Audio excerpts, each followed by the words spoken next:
ॐ नमो भगवते वासुदेवाय।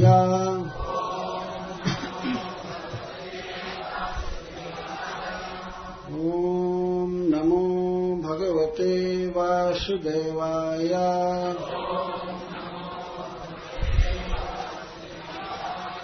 ॐ नमो भगवते वासुदेवाय।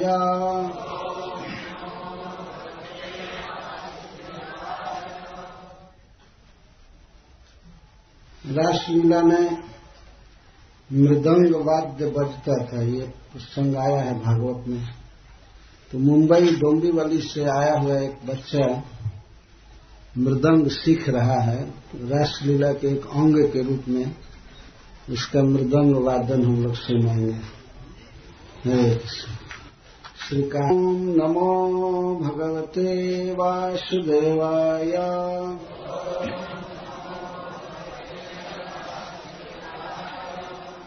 अथ 30ोऽध्यायः। श्रीशुक उवाच। अन्तर्हिते भगवति सहसैव व्रजाङ्गनः अतप्यंस्तमचक्षाणः करिन्द्य इव जुत्थपाम् गत्यानुरागस्मितविभ्रमेक्षितैः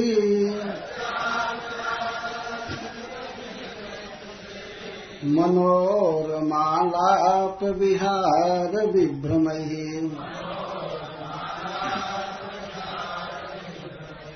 आक्षिप्तचित्तः प्रमदारमापतेः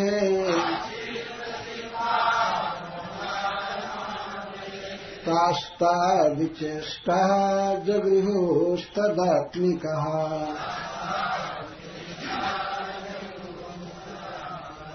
गतिस्मितप्रेक्षणभाषणादिषु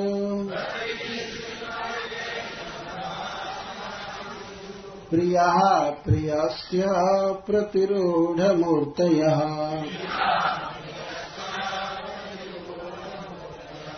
असावहन्तीत्यबलास्तदात्मिकः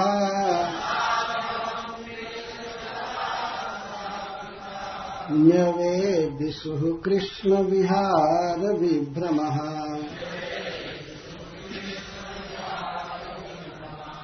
गायन्त उच्चैरमुमेव संहतः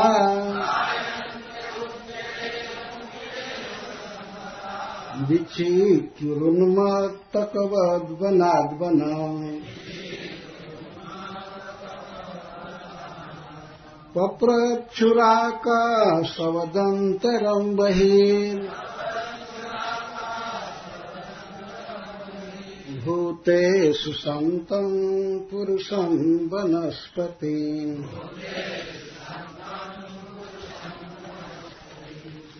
दृष्टो वः कचिदश्वत्थ प्लक्षन्यग्रोधनो मनः नन्दसूनुर्गतो हृत्वा प्रेमहासावलोकनैः कच्चित् कुर्बकाशोका नागपुन्नागचम्पकः रामानुजो मानिनीनाम् इतः दर्पहरस्मितः कचित् तुलसी कल्याणी गोविन्द चरण प्रिये सह त्वालिकुलैर्बिभ्रत् दृष्टस्तेति प्रियोच्युतः मालत्यदर्शिवः कच्चित् मल्लिके जातिजूथिके प्रीतिमो जनयन् जातः करस्पर्शेन माधवः च्यूत प्रियालपन शासन को विदार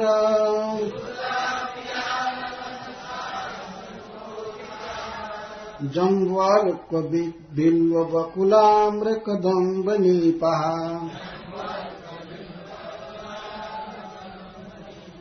यन्ये परार्थ भवका यमुनोपकूलः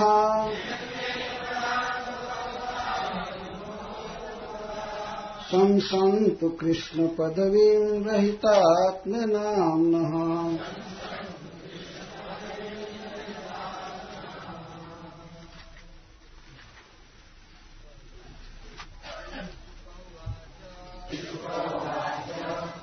श्रील सुखदेव गोस्वामी ने कहा, अंतर्हिते छिप जाने पर भगवती श्री भगवान के सहसा अतर्कित भाव से एवं ही ब्रजांगना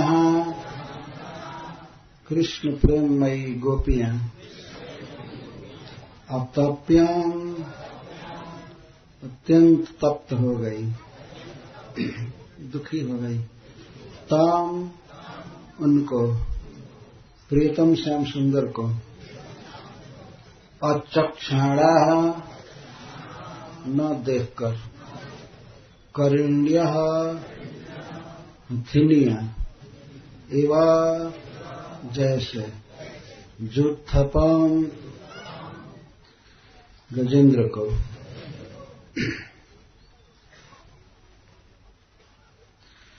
त्रिन से विरह संतप्ता गोपी भी कृष्ण मार्गणम उन्मत्तवत दीर्घ रात्र्याम भ्रमंती भी बने बने। इस 30वें अध्याय में श्रील सुखदेव गोस्वामी यह वर्णन कर रहे हैं कि विरह से संतप्त गोपियां कृष्ण का अन्वेषण कर रही हैं और संपूर्ण रात्रि वन वन में भ्रमण करते रही खोजते हुए। इसके पहले कहा गया था कि भगवान श्री कृष्ण गोपियों को लेकर जमुना जी के पुलिन पर आ गए हैं, परंतु पुलिन पर तासम तत्सौभग मदन वीक्षमानम च केशव प्रसमाय प्रसादाय तत्रैवान्तर्धीयते। गोपियों को मनाने के लिए और उनके प्रेम जनित गर्व को दूर करने के लिए, प्रशमन करने के लिए भगवान वहीं अंतर्हित हो गए। श्रील सुखदेव गोस्वामी कहते हैं सहसा एवं अंतर्हित,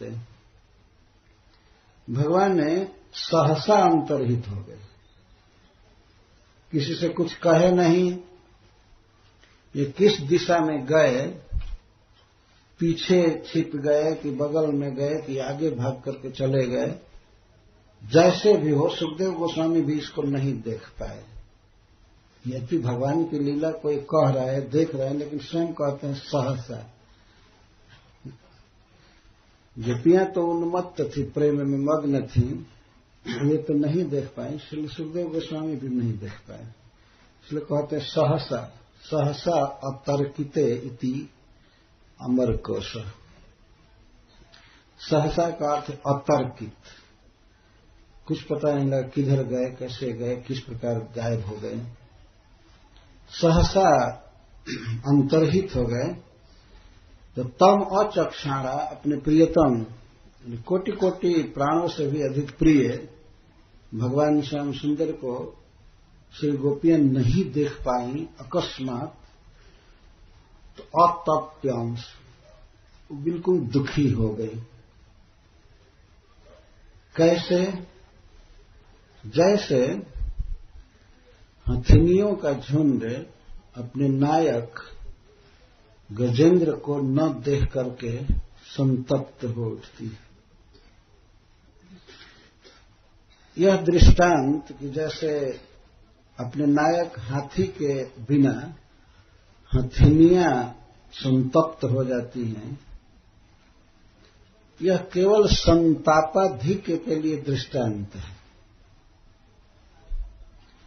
वन में श्री सुखदेव गोस्वामी ने कभी देखा होगा कि हस्तिराज गजेंद्र चल रहा है अनेक हथनियों के साथ, तो ये हथनियां बहुत प्रसन्न रहती हैं।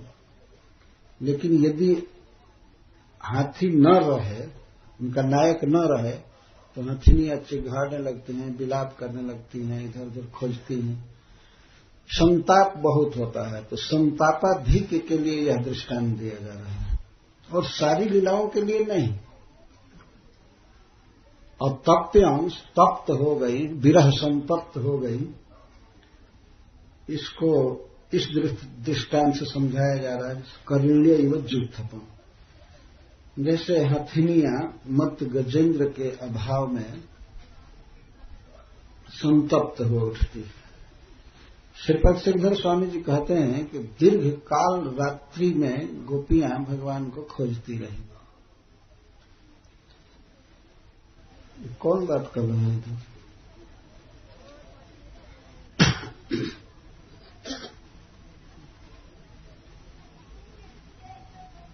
बच्चों को कंट्रोल करना चाहिए ना, दूसरों को डिस्टर्ब करते हैं। यह जिम्मेवारी उनकी है जिनके बच्चे हैं, यह जिम्मेवारी प्रबंधकों की नहीं है।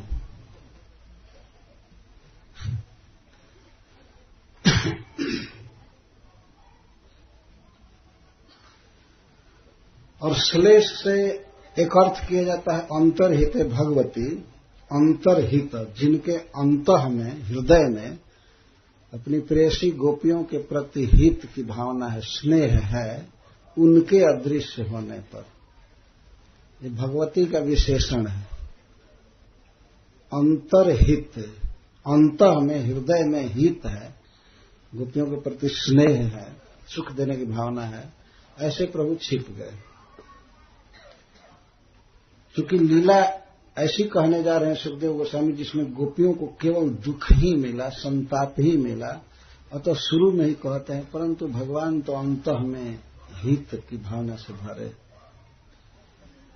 ऐसे प्रभु के सहसा छिप जाने पर गोपियां तप्त हो गई। तदंतर्धान कथनेन श्री बादरायणे अपि आरती भरोदये न कथा विच्छेदे न अध्याय पात। एक प्रश्न होता है कि श्री सुखदेव गोस्वामी दूसरा अध्याय क्यों चालू किए? लगातार कथा कहे होते हैं। तो श्रीपाद सनातन गोस्वामी कहते हैं कि गोपियों के दुख के कारण, भगवान के अंतर्धान होने पर गोपियों को जो दुख हुआ, इस कारण से सुखदेव गोस्वामी के हृदय में भी आरती का उदय हो गया, दुख का उदय हो गया। इसलिए उन्होंने थोड़े काल के लिए कथा बंद कर दिया और इसके बाद तब दूसरा अध्याय पाते, दूसरा अध्याय चालू।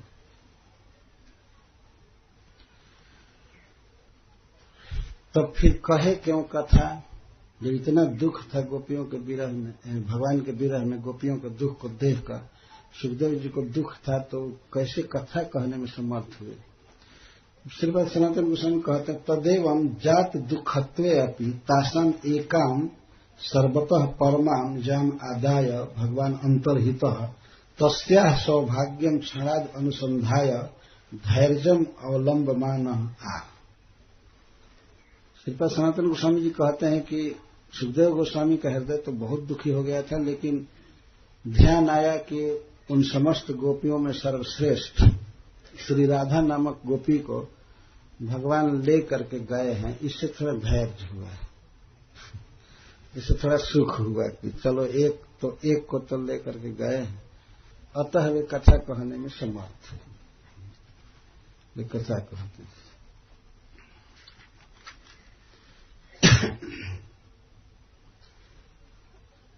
ताप का ही वर्णन कर रहे हैं, श्री कृष्ण विरह ताप का वर्णन कर रहे हैं। गति इत्यादि न पद्याधिकार अध्याय 2 ये 2 अध्यायों में श्री सुखदेव गोस्वामी गोपियों के ताप का ही वर्णन कर रहे हैं। इस अध्याय में भी और 31वें अध्याय में भी ताप का वर्णन किया जा रहा है। क्या कर रहे हैं? क्या हो रहा है यहां पर? चलो उधर बैठो, इधर जाओ, लड़कों को अलग अलग कीजिए, अलग अलग। उधर तुम जाओ, वहां बैठो, उधर जाओ बैठो, और इन लोगों को पीछे भगा दो। क्या करेंगे यहां बैठकर?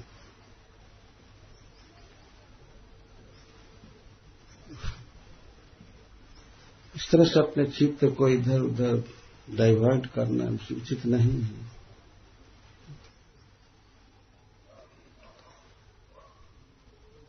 तो 2 अध्यायों में कृष्णान्वेषणम और गोपी गीत में भगवान श्री सुखदेव गोस्वामी गोपियों के विरह ताप का वर्णन कर रहे हैं, और वास्तव में यही है कृष्ण भावना, भगवान के विरह की अनुभूति करना। भगवान चैतन्य महाप्रभु ने इसी को सर्वसाध्य कहा है। विरह का अनुभव होने लगे भक्त को, भगवान के लिए तड़प हो, उनको खोजे गावे, यही है जीव का साध्य। ए हरि बोल, तुम लोग कथा सुनने आए हो कि मंडप सजा रहे हो? ये क्या कर रहे हो? वो काम छोड़ो। कथा के समय कोई काम नहीं होना चाहिए, चुपचाप बैठो कथा के समय।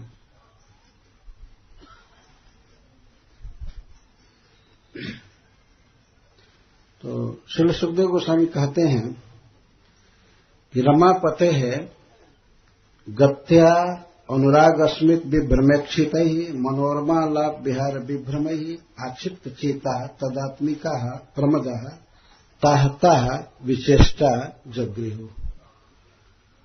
भगवान के विरह में संतप्त गोपियां भगवान के लीलाओं का अनुकरण करने लगी। तदात्मिका तस्मिनेव आत्मा मनो जाशांता तदात्मिका, श्री कृष्ण में ही बिल्कुल मन अभिनिविष्ट है। श्री कृष्ण कैसे बोलते हैं, कैसे चलते हैं, इसी में तदात्मिका हो गई थी, तदाकार हो गई थी, शरीर से भी और मन से भी वे श्री कृष्ण की लीला में तन्मय हो गए थे। इतना गाढ़ अभिनिवेश है गोपियों का कि उन्हें यह भी नहीं ध्यान रहा कि हम और कृष्ण 2 हैं। अगले श्लोक में श्रील सुखदेव गोस्वामी कहते हैं कि असौ अहम, यह मैं हूं, मैं ही कृष्ण हूं या कृष्ण ही मैं हूं। ये भाव हो गया श्री गोपीजनों का। यह प्रेम की बिल्कुल उच्चतम स्थिति में ये बात होती है।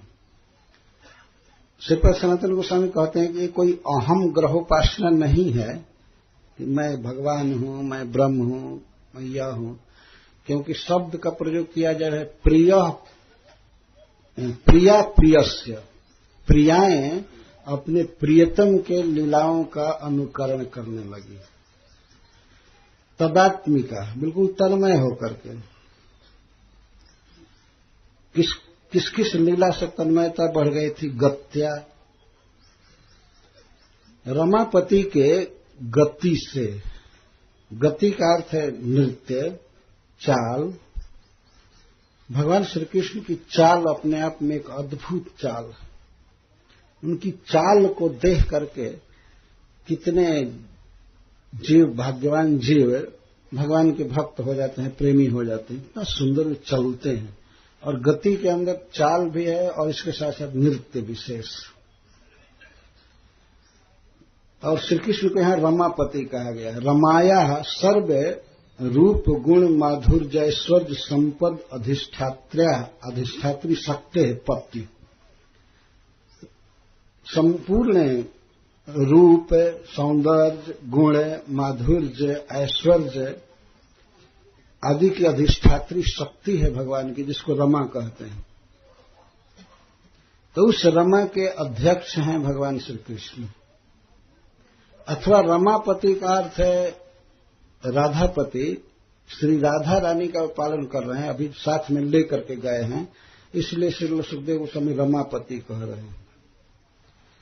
अन्य गोपियां रो रही हैं विरह में, लेकिन जो रमा है मूल लक्ष्मी श्री राधा रानी वे साथ में भगवान के हैं।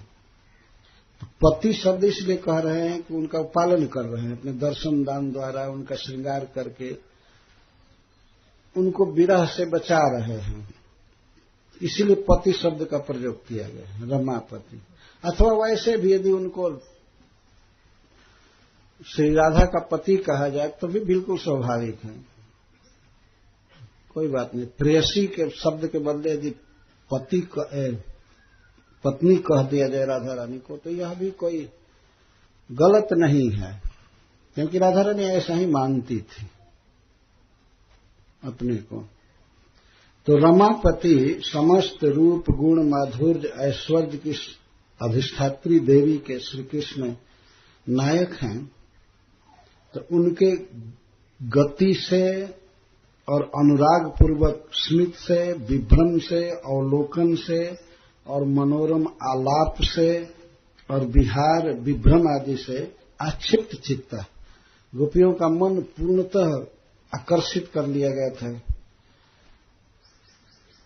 तो वे जब विरह में हुई तो उस समय भी उनके चित्त पर छाया हुआ था, प्रियतम कैसे चलते हैं, कैसे नृत्य करते हैं, कैसे मुड़ करके देखते हैं, बोलते हैं, यही स्मरण में केवल आ रहा था। इसलिए श्रील सुखदेव गोस्वामी यहां पर शब्द है तदात्मिका। तदात्मिका कृष्ण में ही जिनका मन अविष्ट था अथवा जो कृष्णमयी हो गई थी, तदात्मिका तो प्रियतम की चाल का स्मरण हो रहा था, और इसके साथ अनुराग स्मित और प्रेम पूर्ण मुस्कुराना, उनकी चाल, उनकी मुस्कान और विभ्रम। यहां विभ्रम का अर्थ है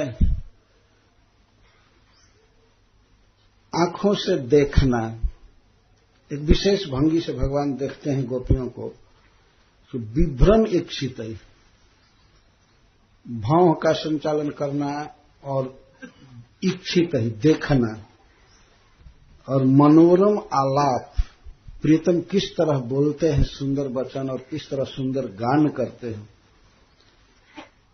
और विहार विभ्रम, किस तरह से वे वन में घूमते हैं, उनको कौन कौन चीज खाना अच्छा लगता है, क्या पहनना अच्छा लगता है, इसको कहते हैं विहार।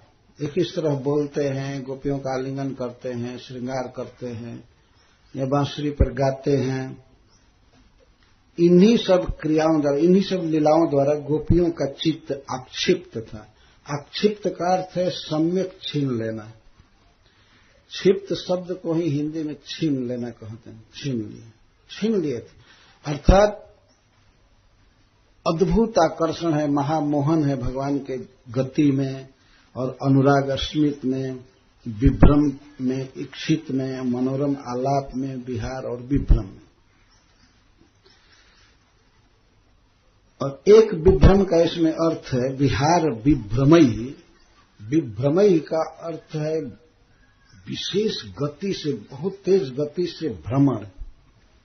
भगवान नृत्य करते हैं तो विद्युत धारा से भी अधिक तीव्र गति से वे चलते हैं, अतः वे प्रत्येक गोपी के पास विद्यमान रहते हैं, इसलिए विभ्रम कहा जाता है। विहार, विहार के दो अर्थ हैं, किस तरह प्रियतम हरण करते हैं, जैसे चीर हरण किया उन्होंने, या कभी कुछ हरण कर लेना, जैसे राधा रानी की अंगूठी को हरण कर लेना। गलबाही दिए हैं राधा रानी को और धीरे धीरे उनकी अंगूठी निकाल लेते हैं, और कभी कभी तो बाजूबंद भी निकाल लेते हैं। मेरे खोए गए बाजूबंद रसिया होरी में, तो कौन लिया, श्याम सुंदर के अलावा कोई नहीं लिया है, लेकिन भगवान तो कहते हैं कि मैंने तो देखा ही नहीं कैसा है, कहां गिरे, कैसा था, मैं तो ध्यान नहीं दिया था। और कभी कभी वो इसलिए लीला करते हैं कि गोपियां बांसुरी चुरा लेती हैं तो भगवान भी चुरा लेते हैं कोई अलंकार, और गोपियों को देना ही, गोपियों को बहुत चिंता होती है कि मैं अपने घर पर जाऊंगी तो हमारी सास पूछेगी कि ये गहना क्या हुआ। वो बहुत चिंता में पड़ जाती है, तो भगवान से विनय करते हैं दे दो दे दो। तब भगवान कहते हैं तो मेरा बांसुरी दे दो। तो बांसुरी दे करके और अलंकार लौटा दिया, लेकर के अलंकार लौटा दिया।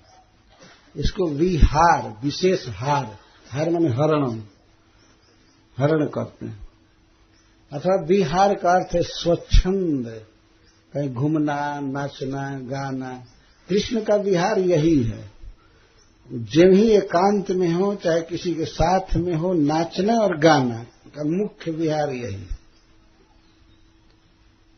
गोचारण करने जाते हैं तो रास्ते में भी नाचने लगते हैं और उनके साथ उनके सखा नाचने लगते हैं। अब उनको घेर लेते हैं, कृष्ण बांसुरी बजाते हैं। और कभी कभी जल विहार करते हैं जमुना जी में, कभी वन विहार करते हैं। वन में घूमना, गीत गाना, फूल चुनना, फल चुनना, इस तरह से खुल करके गान करना, नाचना, चलना, यह है विहार। यह कोई कोई क्रीड़ा भगवान अपने सखाओं के साथ करने लगते हैं। और गोपियां विशेष करके यहां पर अपने साथ जो प्रभु की लीलाएं हुई हैं, कृष्ण की लीलाएं हुई हैं, उसी में उनका मन तन्मय हो गया। तो तास्ता विचेष्टा, प्रियतम श्याम सुंदर की उन लीलाओं का अनुकरण करने लगी। आक्षिप्त चिता प्रमदा रमापते तास्ता विचेष्टा जगृहु। जगृहु का अर्थ भगवान की उन चेष्टाओं को, चाल को, हंसना, देखना, गाना, बांसुरी बजाना, इन सब चेष्टाओं को ग्रहण कर ली। जगृहु, इतना चित्त में वो सब लीलाएं छाई हुई हैं कि अब शरीर पर भी वैसा ही भाव आने लगा, चित्त पर छा गया। यही तो वास्तव में साधना है और यही भक्ति है कि भगवान का सौंदर्य, भगवान की लीलाएं चित्त पर छाई रहे हमेशा। तो श्री कृष्ण का साक्षात संग मिला गोपियों को, उनके साथ नाचने का, गाने का, उनसे बातचीत करने का, तो क्यों नहीं छाएगा चित्त पर इतना। भगवान की लीलाओं को यदि सुना जाता है तो ये लीलाएं भक्तों के हृदय में छा जाती हैं। जो लोग देख रहे हैं साक्षात, उनके चित्त पर कितना प्रभाव होता है। तो बस गोपियों को केवल यही स्मरण रहा, श्री कृष्ण की चाल, श्री कृष्ण की मुस्कान और प्रेमपूर्ण तिरछी चितवन, मनोरम भाषण, आलाप और विहार और विभ्रम, इनके कारण उनका चित्त बिल्कुल अक्षिप्त था और कहीं भी अपने घर का एक क्षण भी स्मरण नहीं आ रहा था, अपने देह का कोई स्मरण नहीं था और कुछ भी चित्त में नहीं था, केवल कृष्ण की चेष्टाएं, कृष्ण का देखना, नाचना, गाना, मुस्कुराना, यही सब स्मरण में छाया हुआ था। कभी कभी ब्रज में श्री गोपियां बहुत ही परेशानी का अनुभव करती थी। श्याम सुंदर के लीलाओं का इतना प्रभाव हृदय पर रहता था कि वे चाहती थी कि कोई उपाय करके कृष्ण को हृदय से निकाल दिया जाए। इतना वे अनुभव करती थी, इतना यदि अधिक स्मरण होगा तो घर का कोई काम नहीं हो सकता है, कुछ भी नहीं हो सकता है। और ऊपर से स्वजन परिजन सब डांटते लगते हैं, तुमको क्या हो गया, अकस्मात कौन रोग घेर लिया कि इस तरह से स्तंभित हो गई, चुपचाप हो गई। एक महान कवि ने, भारतेंदु हरिश्चंद्र ने एक पद में लिखा है कि किस तरह गोपियां भगवान श्री कृष्ण के लीलाओं से आक्षिप्त चित्त हो करके और आक्षेप करती हैं भगवान पर। इसको गौड़ीय संप्रदाय में आक्षेपानुराग कहा गया। आक्षेपानुराग गोपियां कहती हैं कि मैं जिसका नाम नहीं लेना चाहती हूं, जिह्वा को समझाती हूं कि कभी भी कृष्ण शब्द मत बोलो, लेकिन ये जिह्वा हमारे खिलाफ हो गई, हमारे विरुद्ध हो गई है, ये उसी का नाम बोलती रहती है। ये मोर जिह्वा हैलो की बाम, जार नाम ना लाइबो तय लय तार नाम। मैं जिसका नाम सुनना भी नहीं चाहती उसी का नाम रटती रहती। और यह वास्तविक बात है। श्री गोपीजनों के चित्त में भगवान इतना छाए हैं, इतना छाए हैं कि वे सोचते हैं कि कभी निकल जाते तो घर का काम धंधा करती। यह भी प्रेम समुद्र की ही एक तरंग है। कभी कभी तो श्री राधा रानी किसी योगी को हायर करके और उसे योग धारणा सीखती हैं कि अब तक तो उन्होंने सुना था कि योग करने से चित्त एकाग्र होता है तो किसी वस्तु विशेष में या भगवान में लगता है, नारायण में। तो वो योगी से प्रार्थना कर रहे हैं कि हे योगी, आप हमको ऐसा योग सिखाओ कि हृदय में कोई चीज बसी हो बाहर निकल जाए, ऐसा कुछ सिखाओ। मतलब भगवान श्याम सुंदर को हृदय से बाहर निकाल देना है, कृष्ण को, प्रियतम को बाहर निकाल देना है, ऐसा योग सिखाओ। तो वास्तविक बात यह है कि श्री कृष्ण ही योगी बन करके आए हुए हैं उस लीला में। और राधा रानी कहती है कि हे योगी राज, आप हमारे चित्त से नंदलाल को निकाल दीजिए। तो कहते हैं हाँ, ये तो बहुत आसानी से हो जाएगा। तो भगवान कहते हैं कि ऐसे आसन से बैठो और चित्त को भीतर हृदय में ले जाओ और वहां से फिर निकालना है श्याम सुंदर।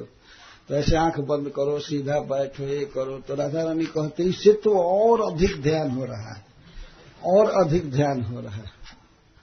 अंत में यही निश्चित हुआ कि तो असंभव है। और बाद में यह भी पता चल गया कि ये छलिया नंद नंदन जोगी बन करके आए, योग की शिक्षा दे रहे। तो सारे जगत के समस्त वैष्णव वृंद, उच्च कोटि के साधक भक्त चाहते हैं कि भगवान कृष्ण में मन का आवेश हो, संसार से निकल जाए, विषय से निकल जाए और कृष्ण में लगे। लेकिन धन्य है ब्रज की बालाएं जो यह चाहती हैं कि कृष्ण से मन किसी तरह निकल जाए और संसार में लगे, काम धंधा में लगे। ऐसे गोपियों के चरण की मैं वंदना करता हूं। इस प्रकार के वाक्य श्रील रूप गोस्वामी पाद इसको उद्धृत किए हैं पद्यावली में। सारे भक्त चाहते हैं कि हमारा मन भगवान में लगे और गोपियां चाहते हैं कि भगवान से हटे, लेकिन वो हटते ही नहीं है। तो भारतेंदु जी लिखते हैं गोपियों के भाव में, बाजी करे बंसी धुनी, बाजी बाजी श्रवणन, जोरा जोरी मुख छवि, चित ही चुराए ले। बाजी करे बंसी धुनी, बाजी बाजी श्रवणन। इसका अर्थ है कि बंसी ध्वनि लड़ लड़ करके कान में बजती रहती है। सुनना नहीं चाहती, लेकिन ये आवाज आती ही रहती है, आती ही रहती है। अथवा बाजी का एक अर्थ होगा सखी और बाजी का एक अर्थ होगा बज करके। बाजी करे बंसी धुनी, बाजी बाजी श्रवणन, जोरा जोरी मुख छवि, चित ही चुराए ले। हे सखी, ये बांसुरी जबरदस्ती कान में बजती रहती है। इसका अर्थ है कि हमेशा बांसुरी का ही शब्द सुनाई पड़ता रहता है। बाजी करे बंसी धुनी, बाजी बाजी श्रवणन, मुख जोरा जोरी मुख छवि, चित ही चुराए ले। और प्रीतम श्याम सुंदर की जो मुख छवि है वो जोरा जोरी बलात् चित्त को हर लेती है। जोरा जोरी का यह जबरदस्ती लड़ करके चित्त को खींच लेती है। मुख की छवि बाजी करे बंसी धुनी, बाजी बाजी श्रवणन, जोरा जोरी मुख छवि, चितहि चुराएले। हंसनी हासावती, जगत सोती हारी मोरी, मुरनी पियारी मन, सब सो मुराएले। और डायरेक्ट प्रियतम से ही कह रहे हैं कि हे प्रियतम, आपकी हंसनी, आप इतना सुंदर हंसते हैं कि उसको देखने के बाद हमारी जगत में हंसी होती रहती है। हंसनी हंसावती जगत सो तिहारी मुरी, मुरनी पियारी मन सब सो मुराएले। और आपका मुरी, मुरी माने मुड़ी, आपकी गर्दन का फेरना इधर उधर, मुड़ी का मोड़ना, जब आप अपनी गर्दन इधर उधर मुड़ते हैं, देखते हैं तिरछी चितवन से, तो आपकी गर्दन की मरोड़ देख करके हमारा मन सब ओर से हट जाता है। मुरनी पियारी मन सब सो मुराएले। आपकी प्यारी मुरनी, मुड़ना, देखना, ये सबसे मन को मोड़ लेती है। हंसनी हंसावती, जगत सोती हारी मोरी, मुरनी पियारी मन, सब सो मुराएले। भगवान श्री कृष्ण का जो मुड़ी मोड़ना है, ग्रीवा को फेरना, वो अद्भुत है। अगर मुड़ करके किसी को देखे या नृत्य में ग्रीवा को मोड़े, तो वह देख करके मन सब जगह से हट जाता है, केवल उसी को देखना चाहता है। मुरनी पियारी, पियारी का अर्थ बहुत प्रिय मुरनी, मुरी मुरनी, मतलब ग्रीवा की मरोड़। ग्रीवा की आपकी मरोड़ ऐसी है कि मन सब जगह से मोड़ लेती है। हरिचंद बोलनी चलनी बतरानी, पीत पट फहरानी मेली, धीरज मिटाएले।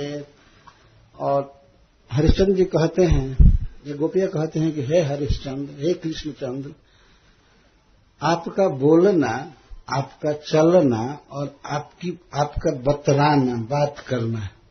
हरिचंद बोलनी चलनी बतरानी, पीता पट फहरानी मिली, धीरज मिटाएले। आपका बोलना, आपका चलना और बातचीत करना और पीत पट की फहराना, ये सब मिल करके धैर्य को बिल्कुल नष्ट कर देते हैं।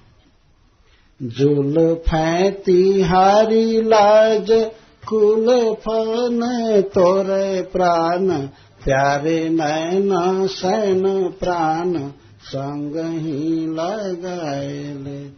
हे प्रियतम, आपकी जो जुल्फे हैं, इतना स्निग्ध, इतनी पतली पतली, इतना पतला पतला केस है, बहुत कमजोर केस है, लेकिन यह लाज के बड़े बड़े श्रृंखला को भी तोड़ दे रहा है, इतना बलवान है। अर्थात आपकी औलकों को देख करके फिर लोक लाज, वेद धर्म सब कुछ ध्वस्त हो जाता है। इतना पावर है भगवान के औलकों में। जुल्फे तिहारी लाज, कुल फन तोरे प्राण, प्यारे नैन सैन प्राण, संग ही लगाएले। और हे प्राण प्यारे, आपका नैन सैन, आंखों का इशारा ऐसा मनमोहक है कि तो प्राणों को संग में ही खींच करके रख लेता है, हमारे प्राणों को अपने साथ ही रखता है। जब भगवान देखते हैं तिरछी चितवन से, तो गोपियों के इस देह के भीतर हृदय में रहने वाला मन वहां से खींच करके कृष्ण के पास आए। मन ही नहीं, प्राण है, प्राण संग ही लगाए लेते, हमारे प्राण को तो अपने संग ही लगा लेता है। तो यह भगवान का देखना, चलना, ग्रीवा की मरोड़ और हंसना, बात करना और पीताम्बर की फहरान। भगवान जब नाचते हैं या गोचारण करके आते हैं, कहीं खड़े होते हैं गोवर्धन पर्वत, उस समय श्री कृष्ण का पीताम्बर फहराता है, लहराता है। वह देख करके सब ओर से मन कृष्ण में आविष्ट हो जाता। हरिचंद बोलनी चलनी बात रानी पीत पट फहरानी मेली धीरज मिटाएले। वास्तव में ये सब अद्भुत कविताएं हैं। श्रीमद् भागवत का अनुवाद ही है। गत्या अनुराग स्मित विभ्रमेक्षित मनोरमालाप विहार विभ्रमय। मनोरम आलाप, यदि श्री कृष्ण से कभी अवसर मिले किसी को एक बार बातचीत करने का, तो वह बातचीत किए बिना भक्त जी नहीं सकता है। इतना मधुर भगवान बोलते हैं। आलाप स्वर की दृष्टि से भी और अर्थ की दृष्टि से भी बहुत मनोरम आलाप, मन जिसमें रम जाता है। तो अपने प्रियतम के मनोरम आलाप, विभ्रम, विहार और अनुराग स्मित, अनुराग पूर्वक मुस्कान और इच्छितई देखना, इन सब में ही गोपियों का चित्त लगा हुआ था। इन सब का ही वे चिंतन कर रही थी। और यहां तक कि प्रियतम की गति, चाल, मुस्कान, बातचीत का ढंग, जो कुछ भी था जगृहु, वो ग्रहण कर ली, मतलब वही करने लगी।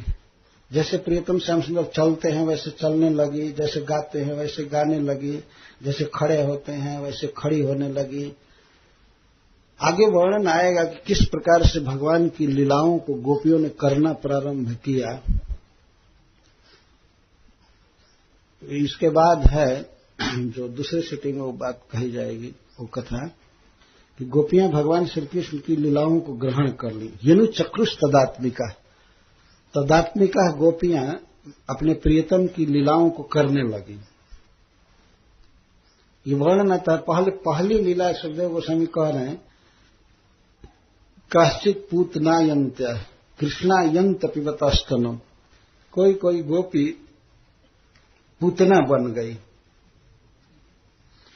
पूतना बन गई, कोई कोई गोपी कृष्ण बन गई और कृष्ण बन करके उसका स्तन पीने लगे। स्तन पी नहीं रही थी, वास्तव में केवल स्तन पीने का अनुकरण कर रही थी।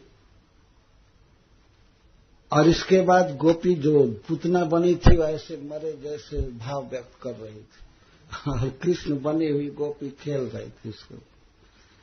इस तरह से कोई भेदभाव समझ नहीं आ रहा था। मन बिल्कुल कृष्णमय हो गया।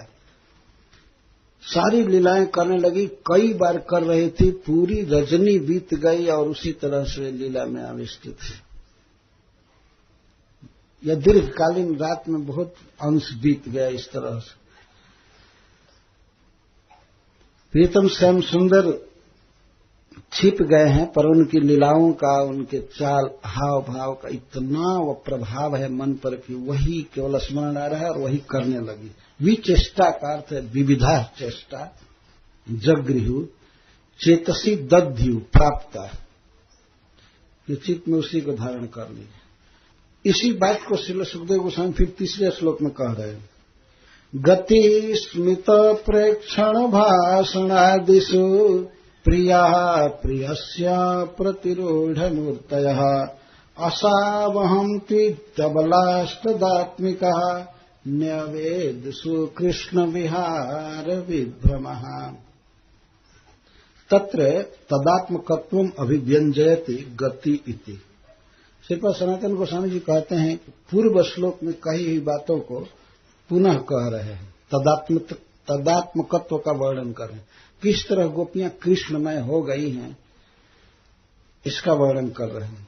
गतिस्मित प्रेक्षण भाषणादिषु प्रियस्य प्राण कोटितो अपि परम पृष्ठस्य श्री कृष्णस्य गति स्मित प्रेक्षण भाषण आदिषु गत्यादिषु उक्तेषु, जैसे पहले कहा गया, आदि शब्द विहार विभ्रमौ उक्तौ अनुवादत्वेन पूर्वोक्त तत्तत् विशेषणानि नक्तानि तेषु। तो भगवान श्याम सुंदर की गति का हमेशा अर्थ लेना चाहिए चाल और नृत्य। गति स्मित, मंद हंसी, प्रेक्षण देखना दृष्टिपात और भाषण। आदि शब्द से विहार और विभ्रम श्रीपाद सनातन गोस्वामी जी कहते हैं जो पूर्व श्लोक में कहा गया उसी को यहां समझ लेना चाहिए। तो श्री कृष्ण जैसे चलते हैं, जैसे मुस्कुराते हैं, जैसे देखते हैं, जैसे भाषण करते हैं, बातचीत करते हैं, जैसे विहार करते हैं, विभ्रम करते हैं, तो भगवान की प्रेयसियां अपने प्रियतम के इन लीलाओं को ऐसे करने लगी, एकदम ऐसा लगता था प्रतिरूढ़ मूर्ति। प्रिया जो है वो प्रिय की प्रतिरूढ़ मूर्ति हो गई है, अर्थात गोपियां देखने में बिल्कुल लग रहे हैं कि कृष्ण बन गई हैं। यद्यपि शरीर पर स्त्री जन्मोचित ही वस्त्र है, अलंकार है, जो कुछ भी है, लेकिन शरीर की आकृति, भावभंगी, लीलाएं आदि या चाल, मुस्कुराना, ये सब कृष्ण जैसा करने लगे। प्रतिरूढ़ मूर्तय।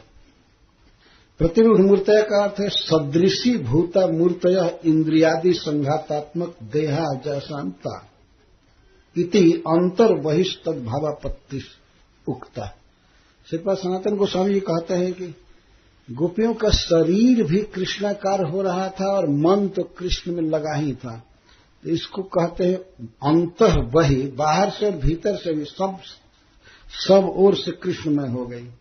और उनका जो इंद्रियादि से युक्त ये शरीर है, उस शरीर की आकृति, चाल, मुस्कान, जो कुछ भी हो रहा था कृष्ण जैसा हो गया।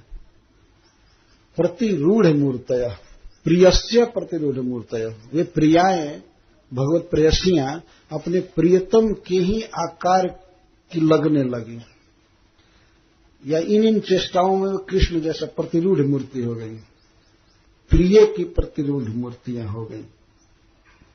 और कहने लगी परस्पर असौ अहम, यह मैं हूं।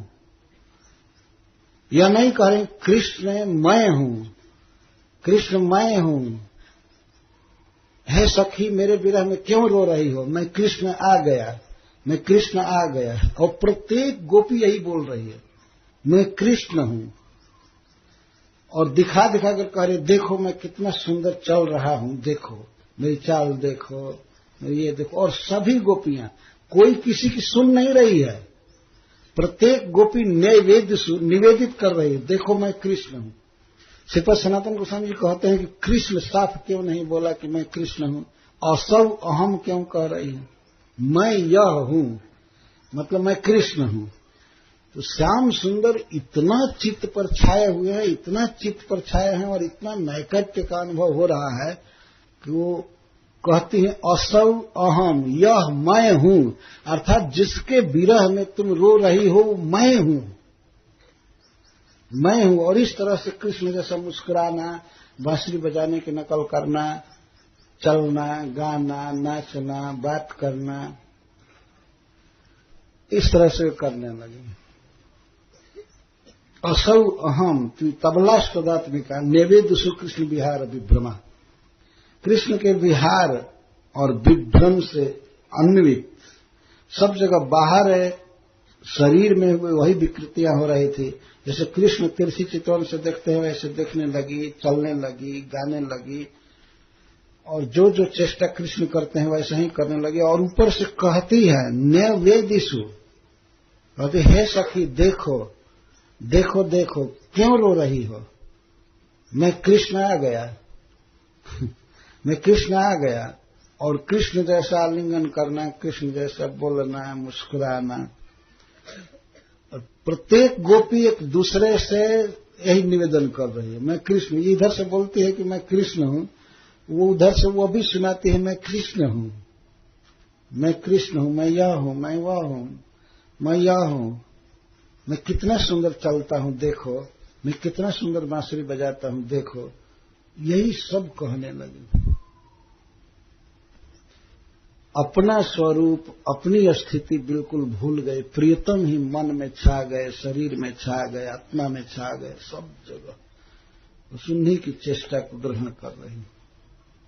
गतिस्मित प्रेक्षण भाषणादिषु प्रिया प्रियस्य प्रतिरूढ़ मूर्तयः असावहम तु तबलास्तदात्मिका न्यवेदसु कृष्ण विहार विभ्रमा। मैं कृष्ण हूं और देखो मैं कितना अच्छा मुस्कुरा रहा हूं, मेरा मोर मुकुट कितना अच्छा है, मैं बांसुरी कितना अच्छा बजाता हूं, तुम क्यों रो रही हो, मैं तो आ गया हूं। इस तरह से बोल रही है गोपियां। असौ अहम इति न्यवेदिषु, निवेदित कर रही, बता रही। इस भाव को, गोपियों की इस स्थिति को बड़े बड़े देवता महानुभाव भी नहीं पकड़ पाएंगे। हम लोग कैसे समझ सकते हैं इस बात को? क्या स्थिति है गोपियों की, कितना कृष्ण से, कृष्ण का चिंतन है, अभिन्न समझ रही है। अभिन्न यह इस माने में नहीं, अगर प्रियस्य प्रिया इन शब्द के द्वारा यह बात निरस्त कर दी गई है कि ऐसा नहीं है कि वे अपने को भगवान मान रही हैं, अपने को कृष्ण मान रही हैं। इतना श्री कृष्ण प्रिय हैं कि उनकी प्रत्येक चाल, उनका सब कुछ गोपियों को परम प्रिय है, प्राण की तरह लग रहा है। श्री कृष्ण का मुस्कुराना, चलना, देखना, ये सब कुछ गोपियों को बहुत प्रिय है। इस संसार में देखा जाता है जो व्यक्ति जिसका प्रिय होता है तो उसका सब कुछ प्रिय लगता है उसे। उसका चलना, हंसना, बोलना या कुछ लेना, देना, सब कुछ प्रिय लगता है, प्राकृतिक जगत में भी। फिर अप्राकृत जगत में जहां परब्रह्म है, भगवान रसघन मूर्ति प्रियतम के रूप में मिले हैं, अगर उनकी चाल, मुस्कान या कोई भी चेष्टा प्रिय लगे तो बिल्कुल स्वाभाविक। और इतना प्रिय लग रहा है, इतना प्रिय लग रहा है, ये भगवान की लीलाएं इतनी प्रिय लग रही हैं कि वे उसको करने लगी। कहते मैं कृष्ण हूं, मैं कृष्ण हूं, मैं ही कृष्ण हूं, कृष्ण ही मैं हूं। इस तरह से बोलती है, बिल्कुल पागल की तरह। ये भगवान की प्रियता का प्रभाव हृदय पर दिखाया जा रहा है। विरह में इस तरह से दशा हो गई। अब विरह की बात क्या कही जाए, उस समय यही भाव रहे कि मैं ही कृष्ण हूं, मैं कितना अच्छा हंसता हूं, चलता हूं, बोलता हूं, गाता हूं, नाचता हूं, ये देखो, ये देखो। नैवेद्यसु का अर्थ है कि हे सखियों देखो देखो, मैं असौ अहम, मैं यह हूं और मैं क्या क्या करता हूं ये देखो। किसी गोपी कहती अभी हे गोपो तुम लोग डरो मत, इंद्र की वर्षा से सबका त्राण करने के लिए मैं उपाय सोच लिया हूं।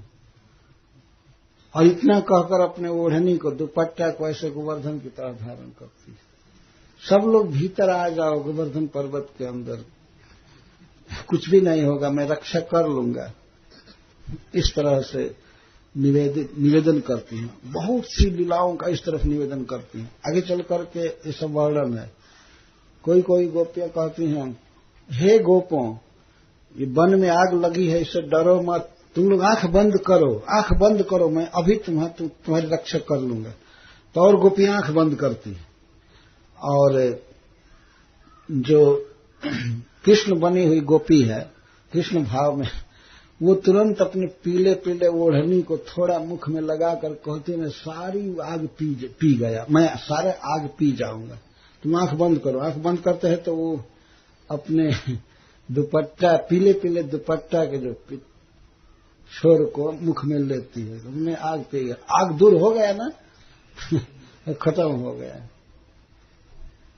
और फिर कोई कोई गोपी काली नाग के रूप में बन करके हो जाती है, ऐसे केवल थोड़ा सा झुक जाती है, तो उसके मस्तक पर या कंधे पर पैर रख करके दूसरी गोपी कहती अरे दुष्ट सर्प, तुम आकर के वृंदावन में सभी जीवों को दुख दे रहे हो, जानते हो मैं दुष्टों का दमन करने के लिए अवतार लिया हूं, और यहां से जल्दी जाओ, जल्दी भागो, वृंदावन से दूर हो जाओ।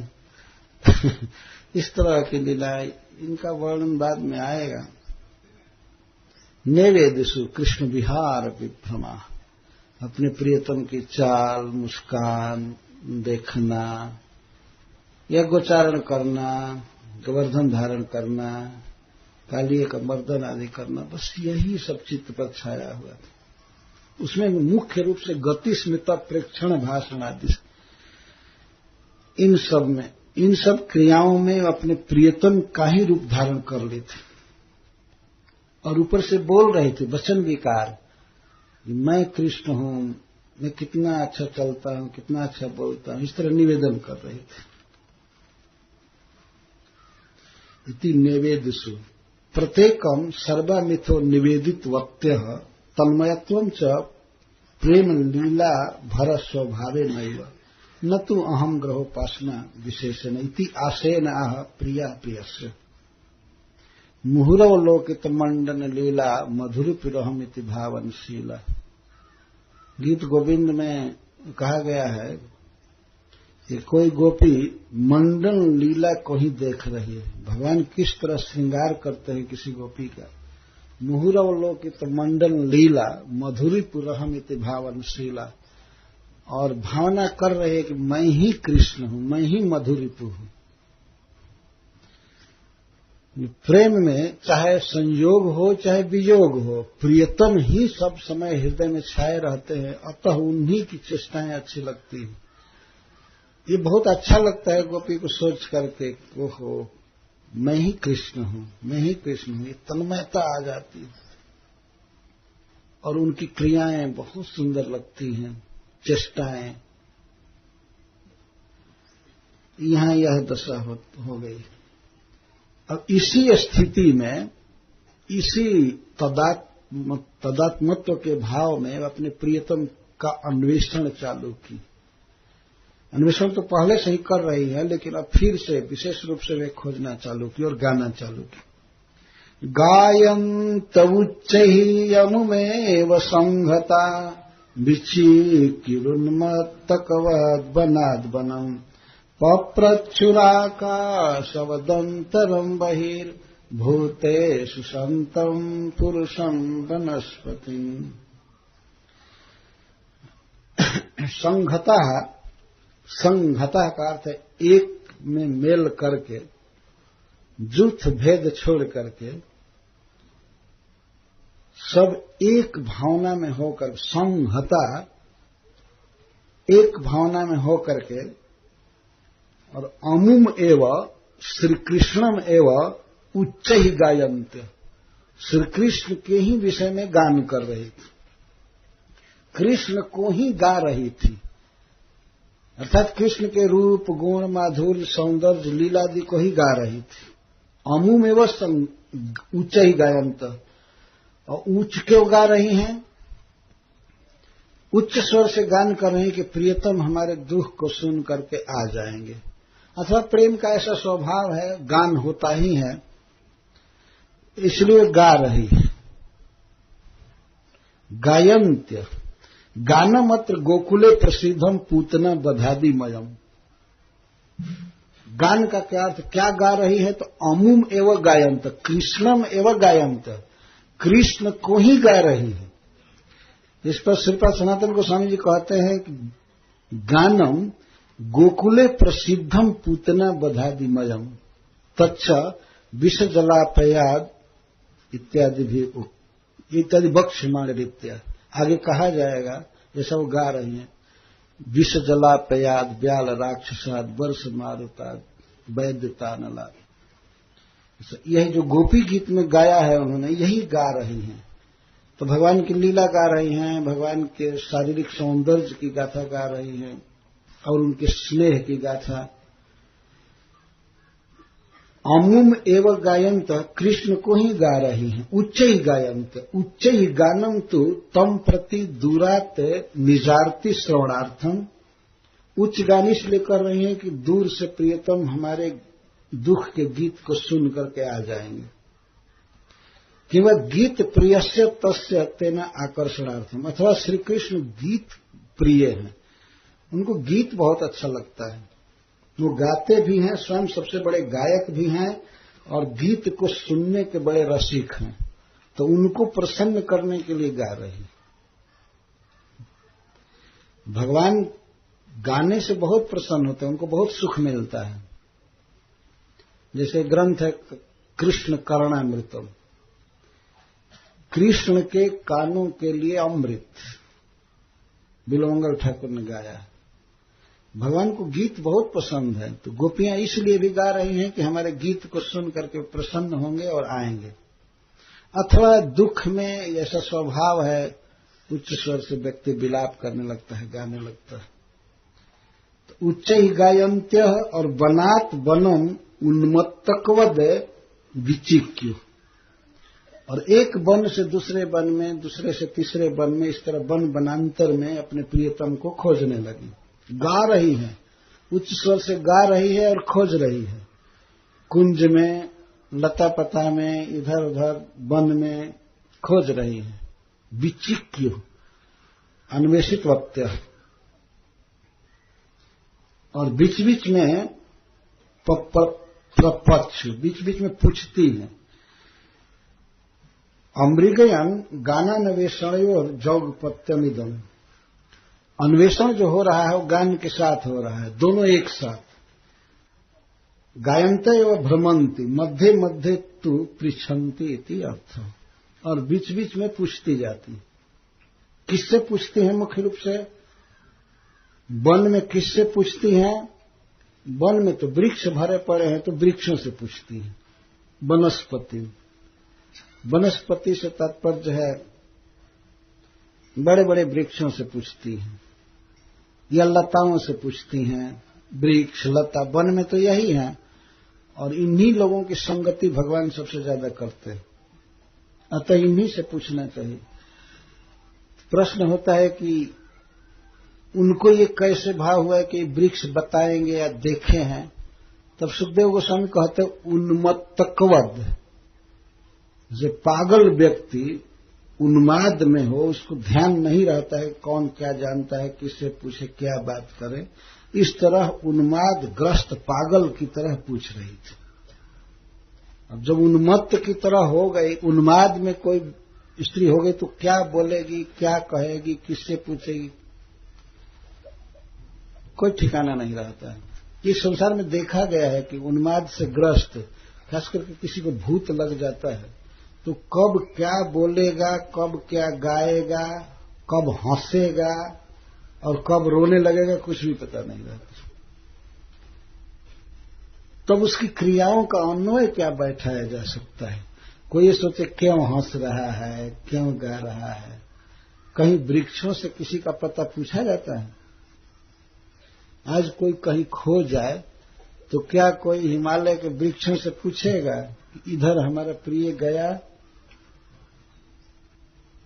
और वो जाएगा तुरंत न्यूज़पेपर में देगा, टीवी में देगा, कि इधर फोटो देगा कि ऐसा आदमी है, जिसको पता लगे वो पहुंचा दीजिए और आपको इतना प्राइज दिया जाएगा, है ना।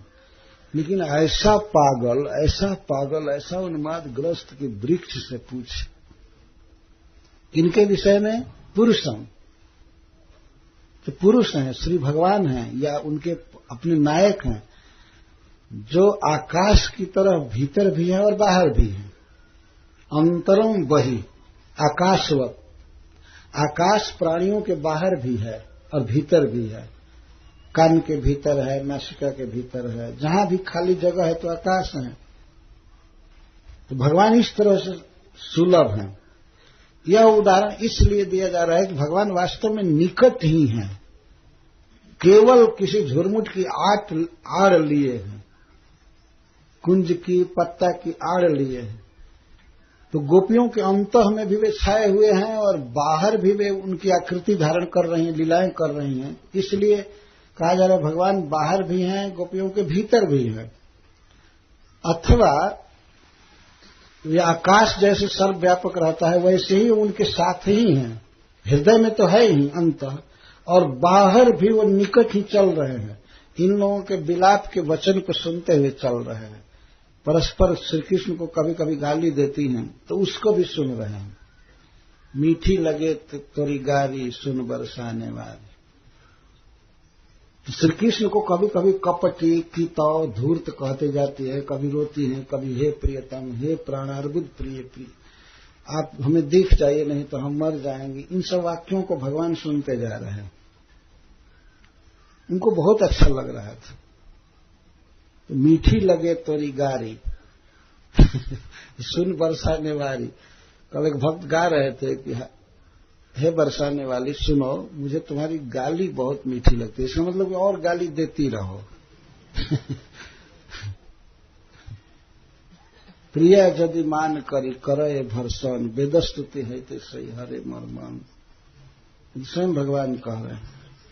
तो भगवान गोपियों के उलाहनापूर्ण वचन और प्रेम पूर्ण वचन और दैन्यपूर्ण वचन को सुनने के अभिलाषी थे।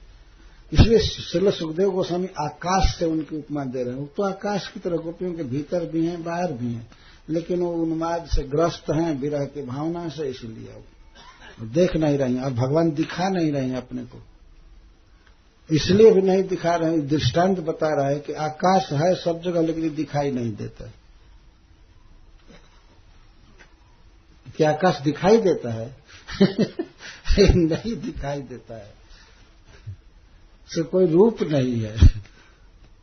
भगवान सब जगह व्यापक है, गोपियों के वचन में, मन में, बाहर भी, सब जगह। और कौन है? पुरुष, नायक शिरोमणि, गोपियों के प्राण वल्लभ। ऐसे प्रभु को उन्मत्त की तरह खोज रही है। उन्मत्तकवद, इस शब्द के द्वारा श्रीपाद सनातन गोस्वामी जी कहते हैं कि गोपियों की वेशभूषा भी पागल जैसी हो गई है। केश संवरण नहीं की हैं, रो रही हैं, ऐसे बाल बिखर गए हैं, जैसे तैसे पागल की तरह हो गई। उन्मत्तकवद, उन्मत्त में क लगाया गया है। यह क शब्द गोपियों की मृदुता का वाचक है परम सुंदरी। जो भगवान की प्रेयसियां हो, कितना सुंदर हो सकती है, इसको कोई क्या कह सकता है। भगवान जिनका सौंदर्य आस्वादन करते हैं, जिनकी लीलाओं का, जिनके बोली का आस्वादन करते हैं, परम सुंदरी गोपियां पागल की तरह हो गई। तो पागल के रूप में हैं, उन्मत्त की तरह हैं, फिर भी वो उतनी ही सुंदर हैं। पर केश आदि संवरण नहीं कर रही हैं, अपने शरीर का कोई ध्यान ही नहीं है। तो योग माया शक्ति है कि उनके वस्त्र को, उनके साड़ी को, उनके कंचुकी को धारण की हुई है, पर गोपियों को अपने आप ध्यान नहीं है। केश आदि संवरण नहीं है, बिखरा हुआ है, पागल की तरह गा रही हैं और खोज रही हैं और बीच बीच में पूछ रही हैं। एक ही श्लोक में देखिए, उच्चैः गायन्त्यः कृष्ण में वो विचिक्यु मतलब खोज रही हैं, और प्रपच्छ पूछ रही हैं। तीन क्रियाएं एक साथ होती। तो निरंतर गान कर रही हैं और अन्वेषण कर रही हैं। अन्वेषण करने में ऐसा भाव हो सकता है प्रियतम इन वृक्षों के पीछे खड़े हों, इधर लता के पास खड़े हैं। कारण यह था कि बीच बीच में चरण चिन्ह मिलता जाता था, इसे पता लगता था कि यही कहीं आसपास हैं। बिल्कुल फ्रेश चरण चिन्ह उभरा हुआ था, और आगे वर्णन आएगा उसका। तो इस तरह से खोज रहे हैं, और कहीं कहीं चरण चिन्ह भी मिला या नहीं मिला तो पूछने लगते हैं। कोई कोई गोपी कहती है क्या खोज रही हो, अरण्य रोदन कर रही हो, कोई दिखने वाला नहीं। हाँ, इस पर भी एक प्रश्न किया गया है कि गोपियां कृष्ण को पूछ रही हैं, खोज रही हैं, रो रही हैं, तो क्या यह अरण्य रोदन की तरह व्यर्थ हो रहा है? नहीं, अरण्य रोदन की तरह व्यर्थ नहीं हो रहा है, क्योंकि वो पुरुष अंतः बही आकाश की तरह हैं, वो सुन रहे हैं।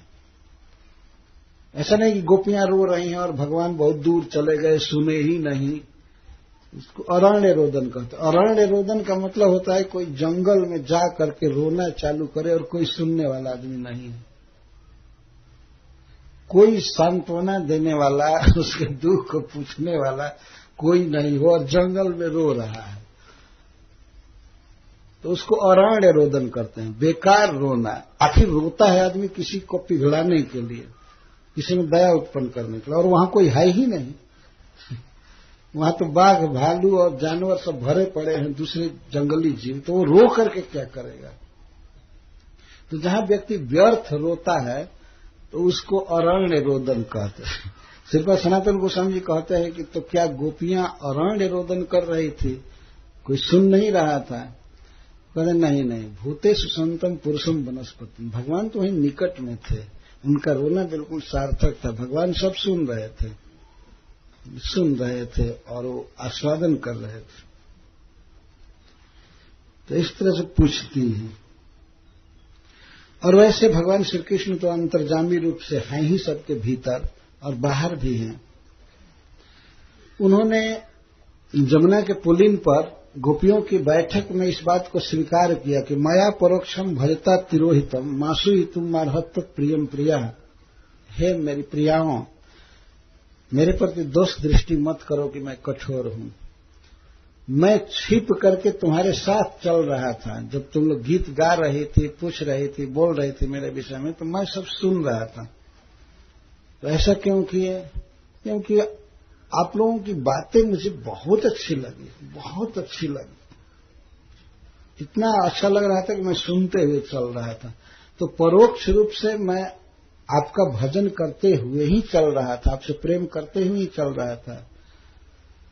इस तरह से गोपियों का यह रोना बिल्कुल सार्थक था। किस प्रकार ये पूछ रही हैं, इसको श्रील सुखदेव गोस्वामी कहते हैं। प्रेम की यह दशा है, उन्माद एक दशा है प्रेम की, जब अपने शरीर का ध्यान न रहे और यहां तक कि मन हम क्या बोले हैं पहले और बाद में क्या बोल रहे हैं इसका भी ध्यान न रहे, तो ये सब उन्माद के लक्षण हैं। गोपियां इस तरह उन्माद में हो गई हैं। भगवान केवल छाए हैं चित्त पर, केवल वही छाए हैं, इसलिए ये क्या बोल रही हैं, किससे पूछ रही हैं, इस पर कोई ध्यान नहीं। कृष्ण में मन का गाढ़ अभिनिवेश इस तरह होने से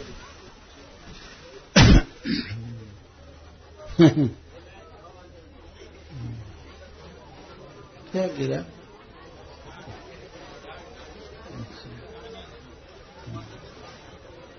बानर आए, घर का पता पूछ रही हैं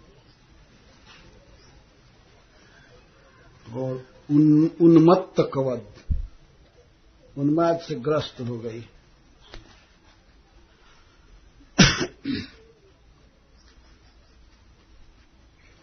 कई ग्रंथों में, विशेष करके उज्ज्वल लीलमणि में, प्रेम की अवस्थाओं का वर्णन किया गया है बहुत विस्तार से, और भिन्न भिन्न रस के भक्तों का भिन्न भिन्न तरह से वर्णन किया गया है। श्री प्रहलाद महाराज भी ऐसे रहते थे जैसे लगता था कि इनको कोई ग्रह ग्रस्त कर लिया है। बैठे रहते थे, बीच में ही ऐसे वचन बोलते थे भगवान के विषय में कि दूसरे को भ्रम हो जाता था कि लड़का पागल हो गया है एकदम। और कभी कभी यह अनुभव करते थे कि मैं कृष्ण की गोद में हूं, और बहुत खिलखिला करके हंसते थे, आनंद का अनुभव होता था। अथवा भगवान के माखन चोरी लीला का स्मरण होता था कि छिपे हुए हैं घर में, तो प्रहलाद महाराज उसका स्मरण करके हंसने लगते थे खिलखिला करके। तो अकस्मात कोई हंसे समाज में, तो दूसरे लोग तो यही कहेंगे, हो न हो ये पागल हो गया है। क्योंकि पागल का हंसना और रोना दोनों एक ही है। कोई हंसने लगे पागल तो कोई ये नहीं कहेगा आप ठीक हो गया, हंस रहा है नहीं कहे, और रोए चाहे हंसे, दोनों स्थिति में स्वजन चिंतित रहते। इस तरह गोपियों की यह दशा हो गई। बाह्यानुसंधान बिल्कुल नहीं है, किससे पूछ रही हैं, क्या कर रही हैं। यह केवल ध्यान है कि इसको पता है कि हमारे प्रियतम कहाँ है, ये बता देगा। यह है उन्माद की दशा। इसका वर्णन भी भारतेंदु हरिश्चंद्र ने किया है पद में किस तरह से गोपी की दशा हो गई है भगवान के विरह में, इसका उन्होंने वर्णन किया है। उमड़ी दृगरो रोवतय वीर भय मुख दूती पीरी परी विरह महाभरी। शब्द बहुत गंभीर हैं। वास्तव में गाने में भी आनंद आता है, भले गाने की कला मालूम हो या न हो। उमड़ी उमड़ी दृग रोवतय वीर भय। भारतेंदु हरिश्चंद्र जी वर्णन कर रहे हैं कि भगवत प्रेयसी किसी गोपी की क्या दशा हो गई है विरह में। कई रंग की हो गई है, उसके शरीर में कई रंग हो गए हैं। तो रोते रोते उमड़ी उमड़ी आंसू उमड़ते उमड़ते आंखें अबीर जैसी लाल हो गई। उमड़ी उमड़ी दृग, दृग मतलब दृष्टि, आंखें। रोवत अबीर भय, अबीर का रंग आप सब लोगों ने देखा है, अबीर जैसी लाल हो गई है आंखें। उमड़े उमड़ी दृग रोवतय वीर भय मुख दूती पीरी परी विरह महाभरी। और मुख की दूती, मुख की छवि कैसी हो गई? पीली पड़ गई, वैवर्ण छा गया। भगवान के विरह में मुख बिल्कुल पीला पड़ गया। शरीर का पीला पड़ना यह भी एक वैवर्ण है, एक रोग है। मुख दूती पीरी परी विरह महाभरी।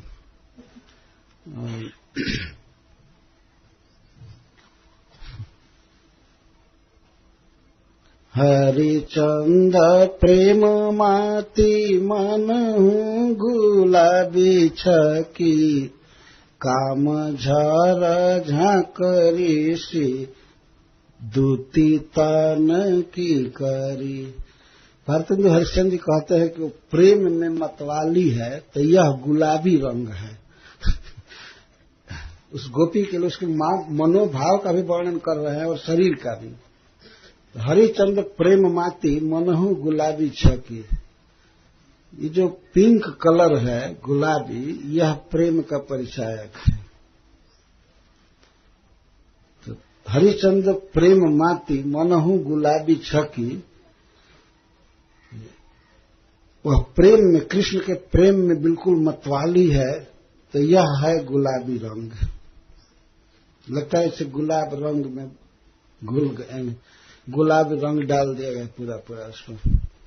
तो ऊपर से ध्यान दीजिए, पहले कहा गया कि उमड़ी उमड़ी दीर्घ रोवत अबीर भय। अबीर का रंग भी है और तन मुख दूती पीरी परी विरह महाभरी। भगवान के विरह से भरी हुई गोपी का मुख पीला पड़ गया है। तो अबीर और पीला, येलो रंग पीला। और हरिचंद प्रेम माती मनहु गुलाबी छकी, और प्रेम में मतवाली है तो ये गुलाबी रंग हुआ, पिंक कलर हुआ। और काम झर झांकर इसी दूती तन की करी। और काम ज्वर है श्री कृष्ण के प्रति, प्रेम ज्वर, उससे झुलस करके काली पड़ गई है। काम झर, झर मतलब आग, लपट, काम की आग में जल करके काली पड़ गई। और प्रेम कारीगर के अनेक रंग देखो वह जोगिया सजाए बाल बिरिछ तरे खरी। प्रेम कारीगर ने कैसे गोपी को बना दिया है। प्रेम कारीगर के अनेक रंग देखो, अनेक रंग डाल दिया, अनेक रंग का बना दिया। उसका केश कैसा है तो जोगिया, जोगिया केश हो गया। भगवान के विरह में केश सवार नहीं रही है तो उसका केश जोगिया रंग, भूरा भूरा हो गया, जोगिया रंग या गेरुए रंग का हो गया। जोगिया सजाए बाल बिरिछ तरे खरी। अपने केशों को ऐसे बांधे, लगता है किसी जोगी जैसे, जोगी लोग जैसे बाल बांधते हैं कभी कंघी नहीं करते हैं, जटा बन जाती है, इस तरह से उसका केस हो गया है।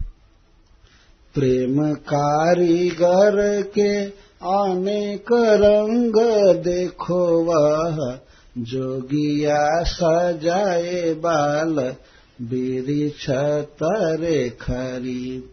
आँखिना में सांवरी हिये में बसे लाल वह बार बार मुख ते पुकारत हरि हरि। रंग बता रहे, आंखों में वो सांवरी है गोपी, मतलब उसकी आंखों में कालिमा है, काली काली आंखें हैं। आँखिन में सांवरी और हिये में बसे लाल वह, और हृदय में तो लाल रेड रंग, रेड कह रहे हैं कृष्ण को कह रहे हो, हृदय में वो लाल रहता है, नंदलाल रहता है। श्री कृष्ण का नाम ही है लाल जी। राधा वल्लभ लाल कहते हैं। राधा वल्लभ मंदिर में या उस संप्रदाय में भगवान को लाल जी कहते हैं, बहुत दुलारा प्यारा। तो आंखों में कालापन है, आंखें काली हैं और हृदय में लाल है, और बार बार मुख से पुकारत हरि हरि, और मुख से हरि हरि हरे कृष्ण इस तरह से पुकार रहे हरि हरि। तो मुख में हरा रंग है। भारतीय जी कहते हैं कि मुख में हरा रंग है, बार बार मुख से पुकारत हरि हरि। तो आंख में काला, हृदय में लाल और मुंह में हरि, बार बार मुख ते पुकारत हरि हरि। तो इस तरह से उस गोपी में सारे रंग प्रेम कारीगर ने भर दिया है। भगवान के प्रति जो भाव है गोपी का, उस भाव ने उसकी ये दशा कर दिया है, सब रंग सजा दिया है। बहुत सुंदर कविता है। आँखिना में सांवरी हिये में बसे लाल वह बार बार मुख ते पुकारत हरि हरि। रंग के साथ भगवान श्री कृष्ण को सजाया जा रहा है। आँखिन में सांवरी, इसका अर्थ यही नहीं है कि आंखें काली काली हैं। आंखों में सांवरी मूर्ति है श्याम सुंदर की, और हृदय में वो लाल हैं, और मुख में हरि हरि। हरि भी भगवान का नाम है, और लाल जी तो हैं ही और सांवले हैं ही। एक साथ भगवान कृष्ण का इस तरह से गोपी के अंग प्रत्यंग में, उसके मन में धसा हुआ वर्णन करना, और उसको फिर रंग के साथ रूपक बांधना, यह अद्भुत कमाल है। भक्तों का भाव आस्वादन की वस्तु है। उमड़ी दृगरोवतय वीर भय मुख दूती पीरी परी बिरह महाभरी। हमको बहुत अच्छा लग रहा है, इसलिए मैं इतना गा रहा हूं। और मैं आशा करता हूं कि आपको भी बहुत अच्छा लगता होगा। उमड़ी दृगरोवतय वीर भय मुख दूती पीरी परी बिरह महाभरी। हरिचंद प्रेम माती मन गुलाबी छकी काम झर झाकरी सी दूती तान की करी। प्रेम कारीगर के अनेक रंग देखो वह जोगिया सजाए बाल बिरिछ तरे खरी। आँखिना में सांवरी हिये में बसे लाल वह बार बार मुख ते पुकारत हरि हरि।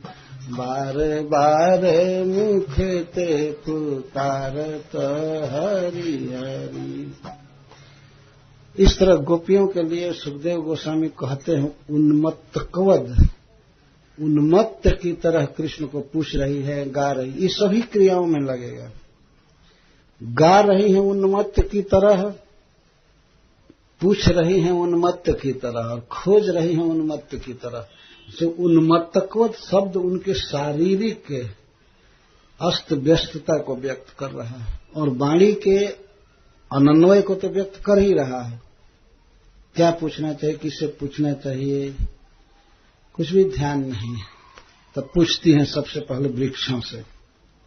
तम प्रपंचयति 9 भी श्रीपाद श्रीधर स्वामी जी कहते हैं कि 9 श्लोकों में पूछ रही हैं, गा रही हैं, पूछ रही हैं। दृष्टो वह कचिदश्वत्था प्लक्षा न्यग्रोध नो मनः नंद सूनुर्गतो हृत्वा प्रेम सावलोकनहि। कहती हैं, हे अश्वत्थ, हे प्लक्ष, हे न्यग्रोध, वह जुष्माभि नंद सूनु क्वचित दृष्ट। सबसे पहले वन के सर्वश्रेष्ठ वृक्षों से पूछ रही है, जो ऊंचाई में ज्यादा होते हैं, लंबाई चौड़ाई में बड़े होते हैं। तो ये सोच रही हैं कि इन वृक्षों को अवश्य पता होगा कि प्रियतम कहाँ है। वन में अगर थोड़ी दूर पर भी होंगे तो ये दृष्टि डाल रहे हैं, अपनी उच्च शाखा से ये देख रहे होंगे कि कृष्ण कहाँ गए। तो सबसे पहले अश्वत्थ से पूछ रही हैं। अश्वत्थ का अर्थ होता है पीपल, और प्लक्ष का अर्थ है पाकड़, और नेग्रोध का अर्थ बट वृक्ष। ये वास्तव में तीनों वृक्ष बहुत बड़े बड़े होते हैं, इसलिए सबसे पहले ऊंचे शरीर वाले बड़े लोगों से ही पूछ रही है। और कोई छोटा पौधा है तो उससे क्या पूछेगी, वो तो दूर तक देख ही नहीं रहा है। तो इसीलिए सबसे पहले बड़े से पूछ रही हैं, और प्रत्येक को संबोधन करके पूछ रही हैं। प्रत्येकम पृथक संबोधनम श्री कृष्ण प्रियत्वेन आदरात। ये सब श्री कृष्ण के बहुत प्रिय वृक्ष हैं, इसलिए आदर के साथ सबका नाम लेकर के और प्रणाम करके पूछ रही है। आगे के वर्णन से बात आएगा। हे अश्वत्थ, हे पीपल, हम आपके चरणों में प्रणाम करती हैं। हमारे प्रियतम नंद नंदन इधर से गए हैं, आपने देखा है। दृष्टो वह कथित अश्वत्थ, हे अश्वत्थ, हे प्लक्ष, हे न्यग्रोध, हमारे मन को हर करके अपने प्रेम पूर्ण हंसी से और अवलोकन से हमारे मन को हर करके नंद नंदन इधर गए हैं। क्या आपने देखा है? दृष्टो वह कच्चे, क्या आपने देखा है? हे अश्वत्थ, हे प्लक्ष, हे न्यग्रोध, वह जुष्माभि नंद सूनु इति स्व विश्वास हेतु प्रन्यासतया अपित्यर्थ। नंद सूनु को देखा है क्या इधर से? न सूनु मतलब जन्म लियो, नंद बाबा से जिनका जन्म हुआ है, नंद नंदन, नंद बाबा के पुत्र इधर से गए हैं क्या, आपने देखा है? तो इस पर श्रीपाद सनातन गोस्वामी जी प्रश्न करते हैं कि सीधा कृष्ण कहकर क्यों नहीं पूछ रही है? पूछना चाहिए न कि कृष्ण कहाँ गए। तो नंद बाबा के पुत्र कहाँ गए ये क्यों पूछ रही है? सॉरी, विश्वनाथ चक्रवर्ती ठाकुर लिखते हैं, वो कहते हैं कि चोर का नाम नहीं लेना चाहिए, क्योंकि अगर कोई नाम कहता है कि अमुक ने चोरी किया है, उसका नाम लेता है, तो जो चोरी करने वाले को दोष लगता है, पाप लगता है, वही उसका सूचना देने वाले को भी पाप लगता है। इसीलिए नंद नंदन कह करके, नंद बाबा के नाते से अच्छे आदमी हैं, नहीं तो ऐसे तो चोर ही हैं। नंद बाबा बहुत अच्छे व्यक्ति है, सज्जन है, सुशील है, महान है। तो ऐसे नंद बाबा से उत्पन्न हमारे प्रियतम को आपने देखा है? एक वृक्ष से एक बार दृष्टा पूछ रही है, ये सब जगह लगेगा। हे अश्वत्थ, नंद सुनु क्वचित दृष्ट, या वह जुष्मा भी, क्रिया एक बार पूछ रही है, नाम पहले संबोधन कर रही है। हे अश्वत्थ, हे प्लक्ष, और हे न्यग्रोध, जुष्मा भी आप लोगों के द्वारा नंद सुनु क्वचित दृष्ट, आपने नंद नंदन को देखा है इधर? हम आपके चरणों में प्रणाम करती हैं और आप सबसे अनुभवी दीर्घजीवी हैं और इस तीर्थ में रह रहे हैं, तीर्थवासी हैं। हमारी दुर्दशा को आप देखिए, आप सब संत महात्मा हैं और न्यग्रोध को देखकर कहते कितनी बड़ी बड़ी जटाएं आपकी है।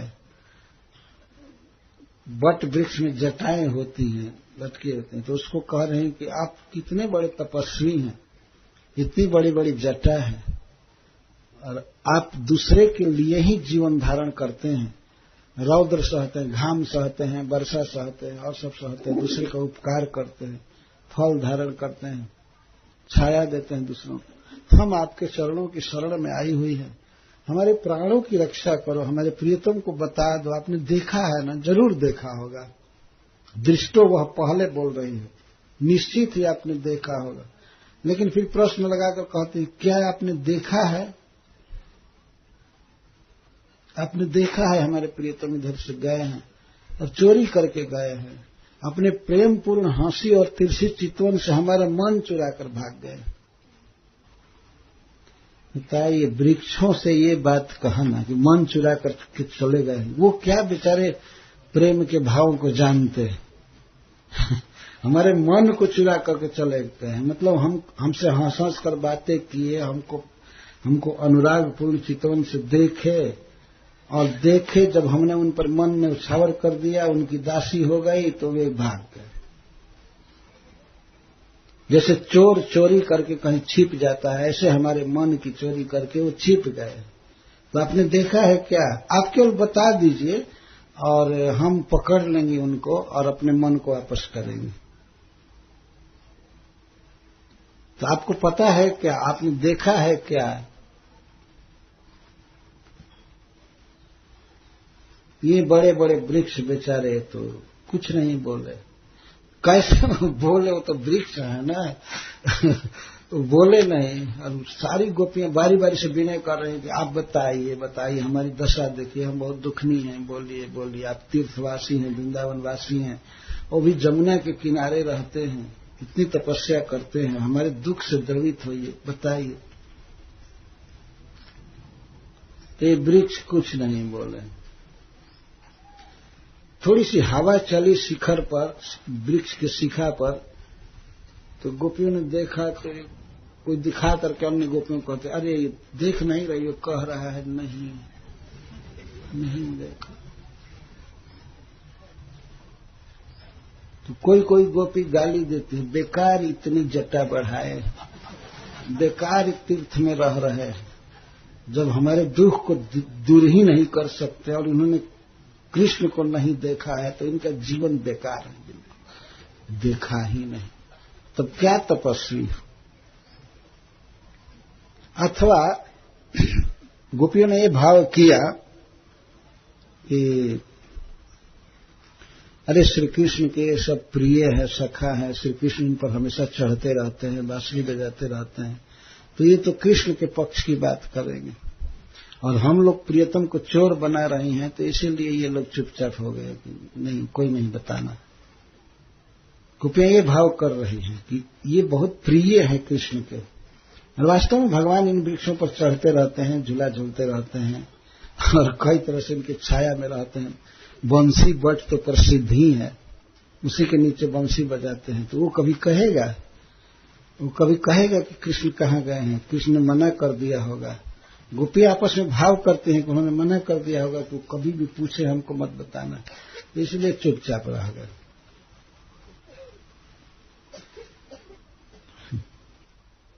इसके बाद महान्तः स्वपुष्पैर बहुपकारिण्यः चेति कुर्बकादिन पृच्छन्ति। तो ये फल वाले वृक्ष और बड़े बड़े वृक्षों को छोड़ करके अब उनसे छोटे वृक्षों से पूछ रहे हैं जिनमें पुष्प बहुत लगता है, पुष्प धारण करने वाले वृक्षों से पूछ रही हैं कि देखो सखी, ये लोग बताएंगे, ये हमेशा पुष्प धारण करके दूसरे का उपकार करते रहते हैं, तो हमारे दुख को देख करके ये जरूर बताएंगे, इनसे पूछो। तो पूछती हैं, कच्चित कुर्बका शोक नाग पुन्नाग चंपका रामानुजो मानिनी नाम इतो दर्पह स्मितः। अब दृष्ट न कह करके इतः कह रही। इतः का अर्थ है कि गतः।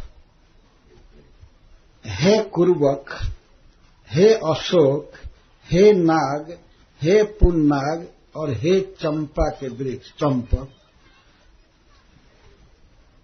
श्री बलराम जी के कनिष्ठ भाई, छोटे भाई रामानुज, जो माननीयों के, गर्भवती स्त्रियों के घमंड को, दर्प केवल अपने मुस्कान से हर लेते हैं, वे क्या इधर आए? इतः, इतः का अर्थ इधर आए, इधर गए। केवल ये बता दीजिए इधर आए तो हम खोज लेंगे उनको। कहने का आशय ये है, अगर आप बता देंगे कि इधर गए हैं तो हम आपको ये नहीं कहेंगे ठीक है चलो बताओ साथ में। आप केवल इशारा कर दीजिए कि कृष्ण इधर गए हैं तो हम खोज लेंगे उनको। इस प्रकार वृक्षों से पूछना है तो महापागल का काम है। वैसे वृंदावन के वृक्ष भी चिन्मय हैं, दिव्य, वो दूसरी बात है। कोई नहीं बता रहा है। कुर्बक, शोक, अशोक, नाग, पुन्नाग, चंपका। महत्तमत्वात् एते अस्मान क्षुद्रा प्रतवज्ञा नूनम न कथे। तो पहले बड़े बड़े वृक्षों से पूछा गोपियों ने, फिर दूसरे छोटे वृक्षों से पूछ रही हैं, तो ये कह करके कि देखो ये बड़े बड़े वृक्ष हैं, ये सोच रहे हैं कि हम इतने बड़े हैं तो इन स्त्रियों से हम क्यों बात करें। तुच्छ ये पूछे कि हमारा प्रेमी इधर गया, वो गया, वो गया, ये बात नहीं करना चाहते, इसीलिए छोटे से पूछो। ये उपकारी हैं, ये फूल देते रहते हैं, इसलिए कुर्बक से पूछ रहे। पुष्प जाति का वृक्ष है। और अशोक, नाग, नागकेसर को नाग कहते हैं, पुन्नाग, चंपक, इनसे पूछ रहे हैं। भगवान कृष्ण के विषय में कह रहे हैं कि मानिनी नाम दर्पह स्मितः। बड़े बड़े माननीयों के मान को, गर्व को, जिनका केवल मंद स्मित ही हर लेता है, वे हम लोगों से रूठ करके क्या इधर आए हैं। रामानुज बलदेवस्य कनिष्ठ भ्राता इति नंद सुनरीति। जैसे हमेशा स्नेह, हमेशा संबंध जोड़कर बोल रही हैं। नंद बाबा के पुत्र को आपने देखा क्या? और फिर इधर पूछ रहे हैं बलराम जी के छोटे भाई को देखा क्या? कितनी सुशील भाषा है। इस तरह से भगवान कृष्ण के विषय में पूछ रहे हैं। तो पिता से संबंध जोड़ करके, भाई से संबंध जोड़ करके, और अंत में पूछेंगी राधा रानी से संबंध जोड़ करके। बाद में श्लोक आएगा। तो रामानुज इतः क्वचित, इतः का अर्थ गतः, किम दृष्टवा, किम इतः गतः, क्या इधर से वे पार किए हैं, इधर से गए हैं।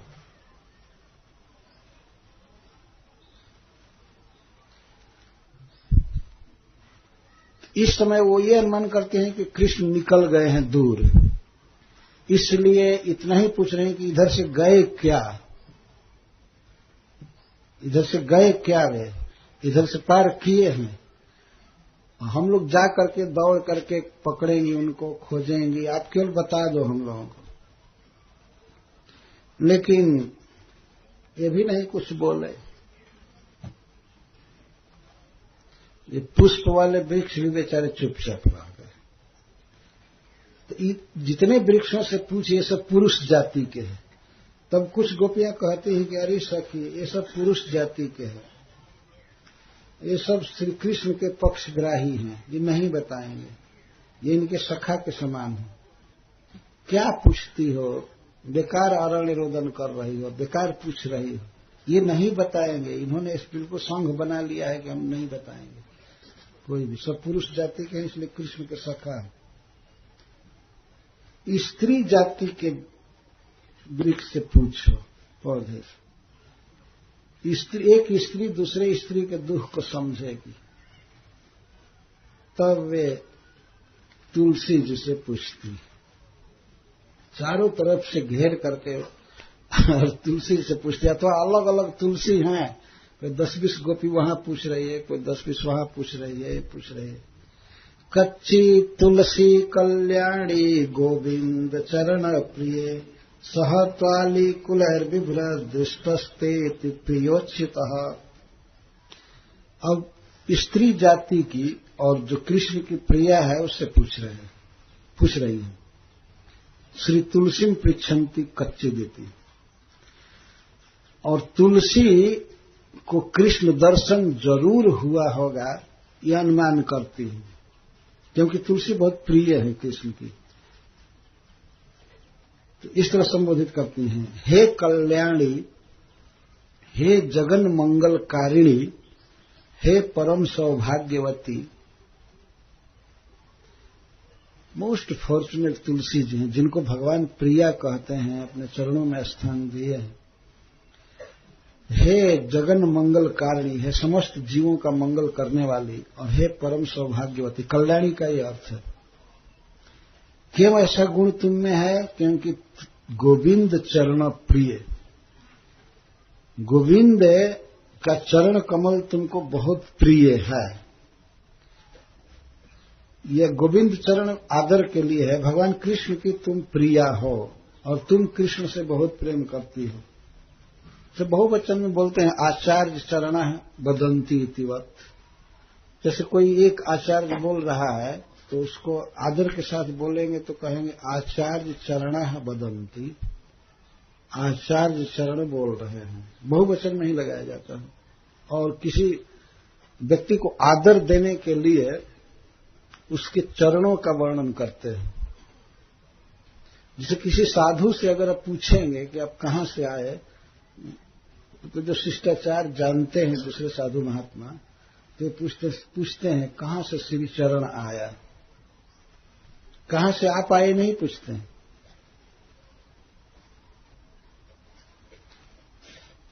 कहां से श्री चरण आया। जो चरण भर थोड़े आया है, वो तो पूरा महात्मा आए हैं।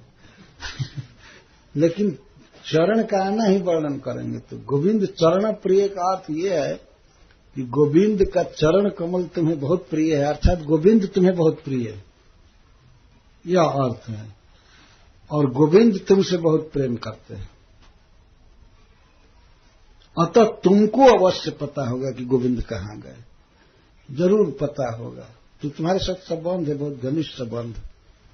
गोविंदो गोकुलेन्द्र तत्चरण प्रिया त्वम सृजत पदाम्बुज रजश्चक्म इत्यादिवत जदवा चरण शब्दों अत्र आदर मात्र व्यंजक आचार्य चरण बदंती इतिवत आदर च अधुना दैनेन।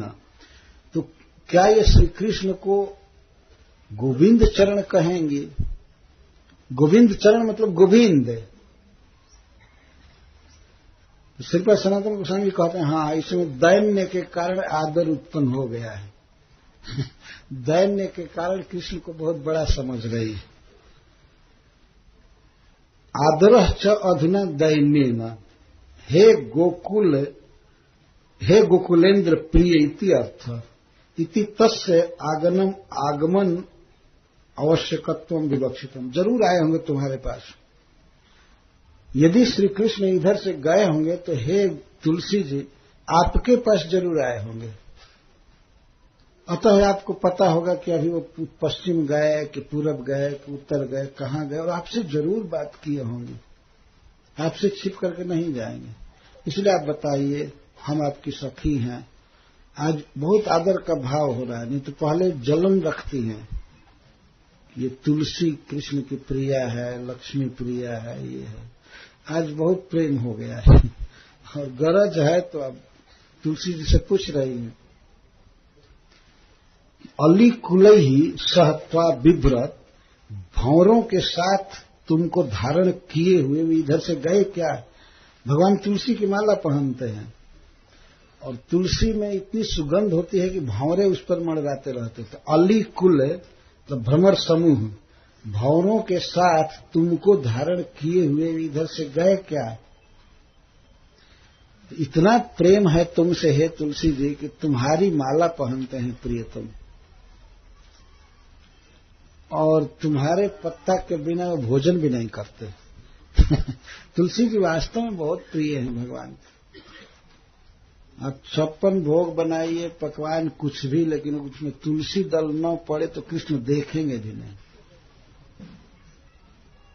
जब तुलसी जी का पत्ता डाला जाता है तब भगवान उसको खाने लगते हैं, ग्रहण करते हैं, और तुलसी की माला पहनते हैं। तो सह अली कुलई त्वा बिभ्रत, भ्रमरों के साथ तुमको धारण किए हो, तुम्हारी माला पहने हुए आए क्या? तुम्हारे अति प्रिय कृष्ण तुम्हारे अति प्रिय हैं। ते अति प्रिय, तो अति प्रिय। अति प्रिय का यहाँ अर्थ है कि और सबसे ज्यादा प्रेम तुमसे करते हैं भगवान, इसीलिए तुम माला धारण किए चलते हैं। तुम उनके श्री विग्रह से सटी रहती हो, तुमसे कोई बात छिपा नहीं सकते। इसलिए हे तुलसी जी आप बताइए, जो तो अच्युत वो कभी भी तुमसे च्युत नहीं होते हैं, दूर नहीं होते हैं। या तो तुलसी जी को तो लिए चलते हैं, अब तुलसी की माला पहन करके भगवान चले तो ये अति प्रिय हुए ही, तुम्हारे अति प्रिय, तुमसे अति प्रेम करने वाले। अति का अर्थ और सबसे ज्यादा। हो सकता है कि राधा रानी से भी कभी कभी भगवान दूर हो जाते हैं, लेकिन तुलसी जी से दूर नहीं होते हैं। और तुलसी के वन में ही वे रहते हैं। तो वृंदावन, वृंदा मतलब तुलसी, वृंदा के क्षेत्र में भगवान रहते हैं। वृंदावन में 84 कोष में वृंदावन है, पूरा ब्रजमंडल वृंदावन माना जाता है। वे अच्युत हैं। तो कचित दृष्ट, क्या आपने देखा है? जरूर देखा होगा, आप दया करके हमको बताइए। और हमने जो कुछ भी आपके साथ अभद्र व्यवहार किया अपनी सौत समझ करके, आज माफ कर दीजिए, हमको बता दीजिए आपके प्रिय अच्युत कहाँ है।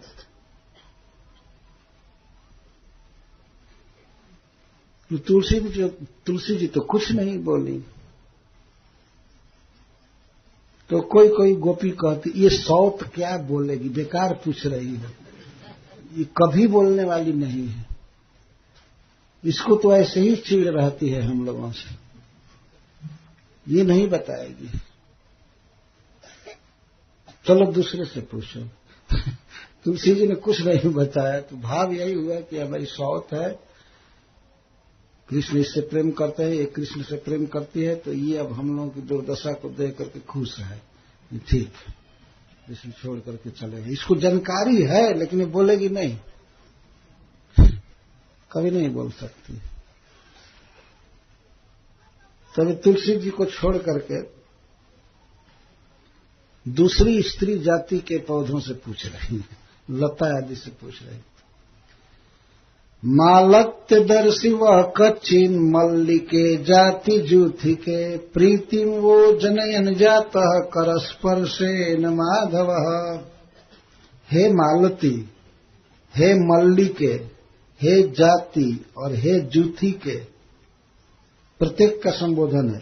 करस्पर्शेन, अपने हस्त कमल से तुम्हारा स्पर्श करते हुए, तुम्हारा फूल चुनते हुए और तुम्हें आनंद देते हुए, या माधव श्री कृष्ण या बसंत, वह कचित आदर्शी आपके द्वारा देखे गए। आपने देखा है कृष्ण को, हम अनुमान करते हैं क्योंकि आप में फूल खिला हुआ है और पुलक है, कृष्ण ने जरूर कर स्पर्श किया है, प्रियतम के हाथों का दुर्लभ स्पर्श आपको मिला है। ये देखे ना, आप इधर कहीं गए हैं, आपने देखा है ना। मालत्य दर्शी वह कचित मल्लिके जाति ज्योति के। गोपियों ने यह कहा परस्पर कि ये तुलसी तो सौत है, ये नहीं बताएगी, लेकिन चलो अन्य स्त्री जाति की के पौधों से, लताओं से पूछें, तो वही पूछ रही हैं। मालती पूछते समय अपनी भुजाओं से अखबार में भर करके लता से पूछ रही, हे सखी, तुम हमारे दुख को समझोगी, तुम बताओ। हम वृक्षों से पूछ करके हार गई, बड़े बड़े वृक्ष से, 3 प्रकार के वृक्ष, मतलब बट, पीपल और पाकड़, प्लक्स, 3 से पूछ करके हार गई। बाद में अभी दूसरे वृक्षों से पूछेंगे, और जब स्त्रियों ने नहीं बताया, लताओं ने कुछ भी किया, उनको पकड़ रही थी, उनसे निहोरा कर रही थी कि बता दो बता दो, हे मल्लिके, हे मालती, हे जूथी, हे जूही, बताओ बताओ, इधर क्या श्री कृष्ण गए, तुमने देखा है? ये लोग भी चुपचाप हैं, कुछ नहीं बोले। तब फिर ये कहती हैं कि ये सब तुलसी के दल के हैं, उसी के साइड के हैं, ये सब नहीं बताएंगे। स्त्रियों का हृदय बहुत कठोर होता है सखी, वो नहीं बता पाएगी। या कृष्ण ने इन लोगों को मना किया है, इनको मना किया है कि अगर गोपियां पूछे तो हमको मत बताना। ये अपने आप ही भावना कर रही है। भगवान काहे को किसी को कहने जाए कि बताओ या मत बताओ, अपने आप भावना कर रहे हैं कि ये चुप है, नहीं बताएंगे। तब अब उन वृक्षों को जिनमें बहुत बड़े बड़े फल लगते हैं, अच्छे अच्छे फल लगते हैं, जैसे आम, पनस, मतलब कटहल इत्यादि, तो कहते ये अपने फलों से जगत का उपकार करते हैं, ये जरूर बताएंगे। और उन लोगों पर जो दोष दृष्टि कर रहे हैं कि ये जो पीपल है, पाकड़ है, बरगद है, इतने बड़े बड़े हैं लेकिन फल इतना छोटा छोटा धारण कर, ये क्या बताएंगे। इसलिए थोड़ा बड़ा बड़ा फल धारण करके दुनिया का उपकार करते हैं, पक्षियों का, मनुष्यों का, इनसे पूछना चाहिए। और ये सब जमुना के किनारे के जो वृक्ष हैं उनसे पूछो, तीर्थ में रह रहे हैं जमुना के किनारे, वो भी वृंदावन में, तो ये बताएंगे, कृपालु है। च्यूत प्रियाल पनसासन को विदारा, जमवर कबिल्व बकुलाम्र कदम्ब नीपहा, ये परार्थ भव का जमुनोपकूला, संसंत कृष्ण पदवीं रहितात्मनाम। हे च्यूत, च्यूत का तो एक आम की जाति का एक वृक्ष है। कभी कभी यह कहा जाता है कि लता जाति का एक वृक्ष है। कोई कोई आम ऐसे होते हैं जो बिल्कुल लता की तरह, जिनकी शाखाएं लटकती हैं ऐसे। और प्रियाल, प्रियाल मतलब प्यार, चिरौंजी, प्रियाल।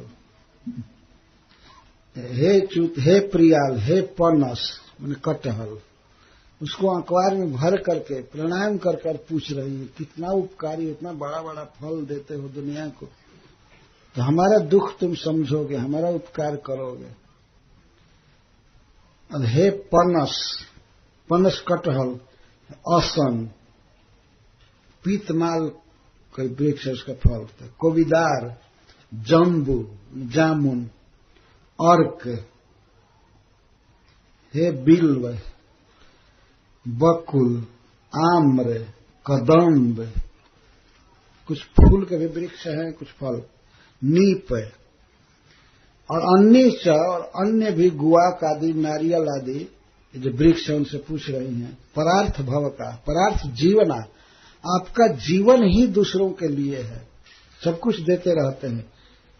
और क्यों ऐसा स्वभाव है कि जमुनोपकूला, जमुना के निकट आपको वास मिला है, विधाता ने आपको जन्म दिया, जन्म भी दिया जमुना के किनारे, वृंदावन में तीर्थ में आप रह रहे हैं और उपकार करते रहते हैं।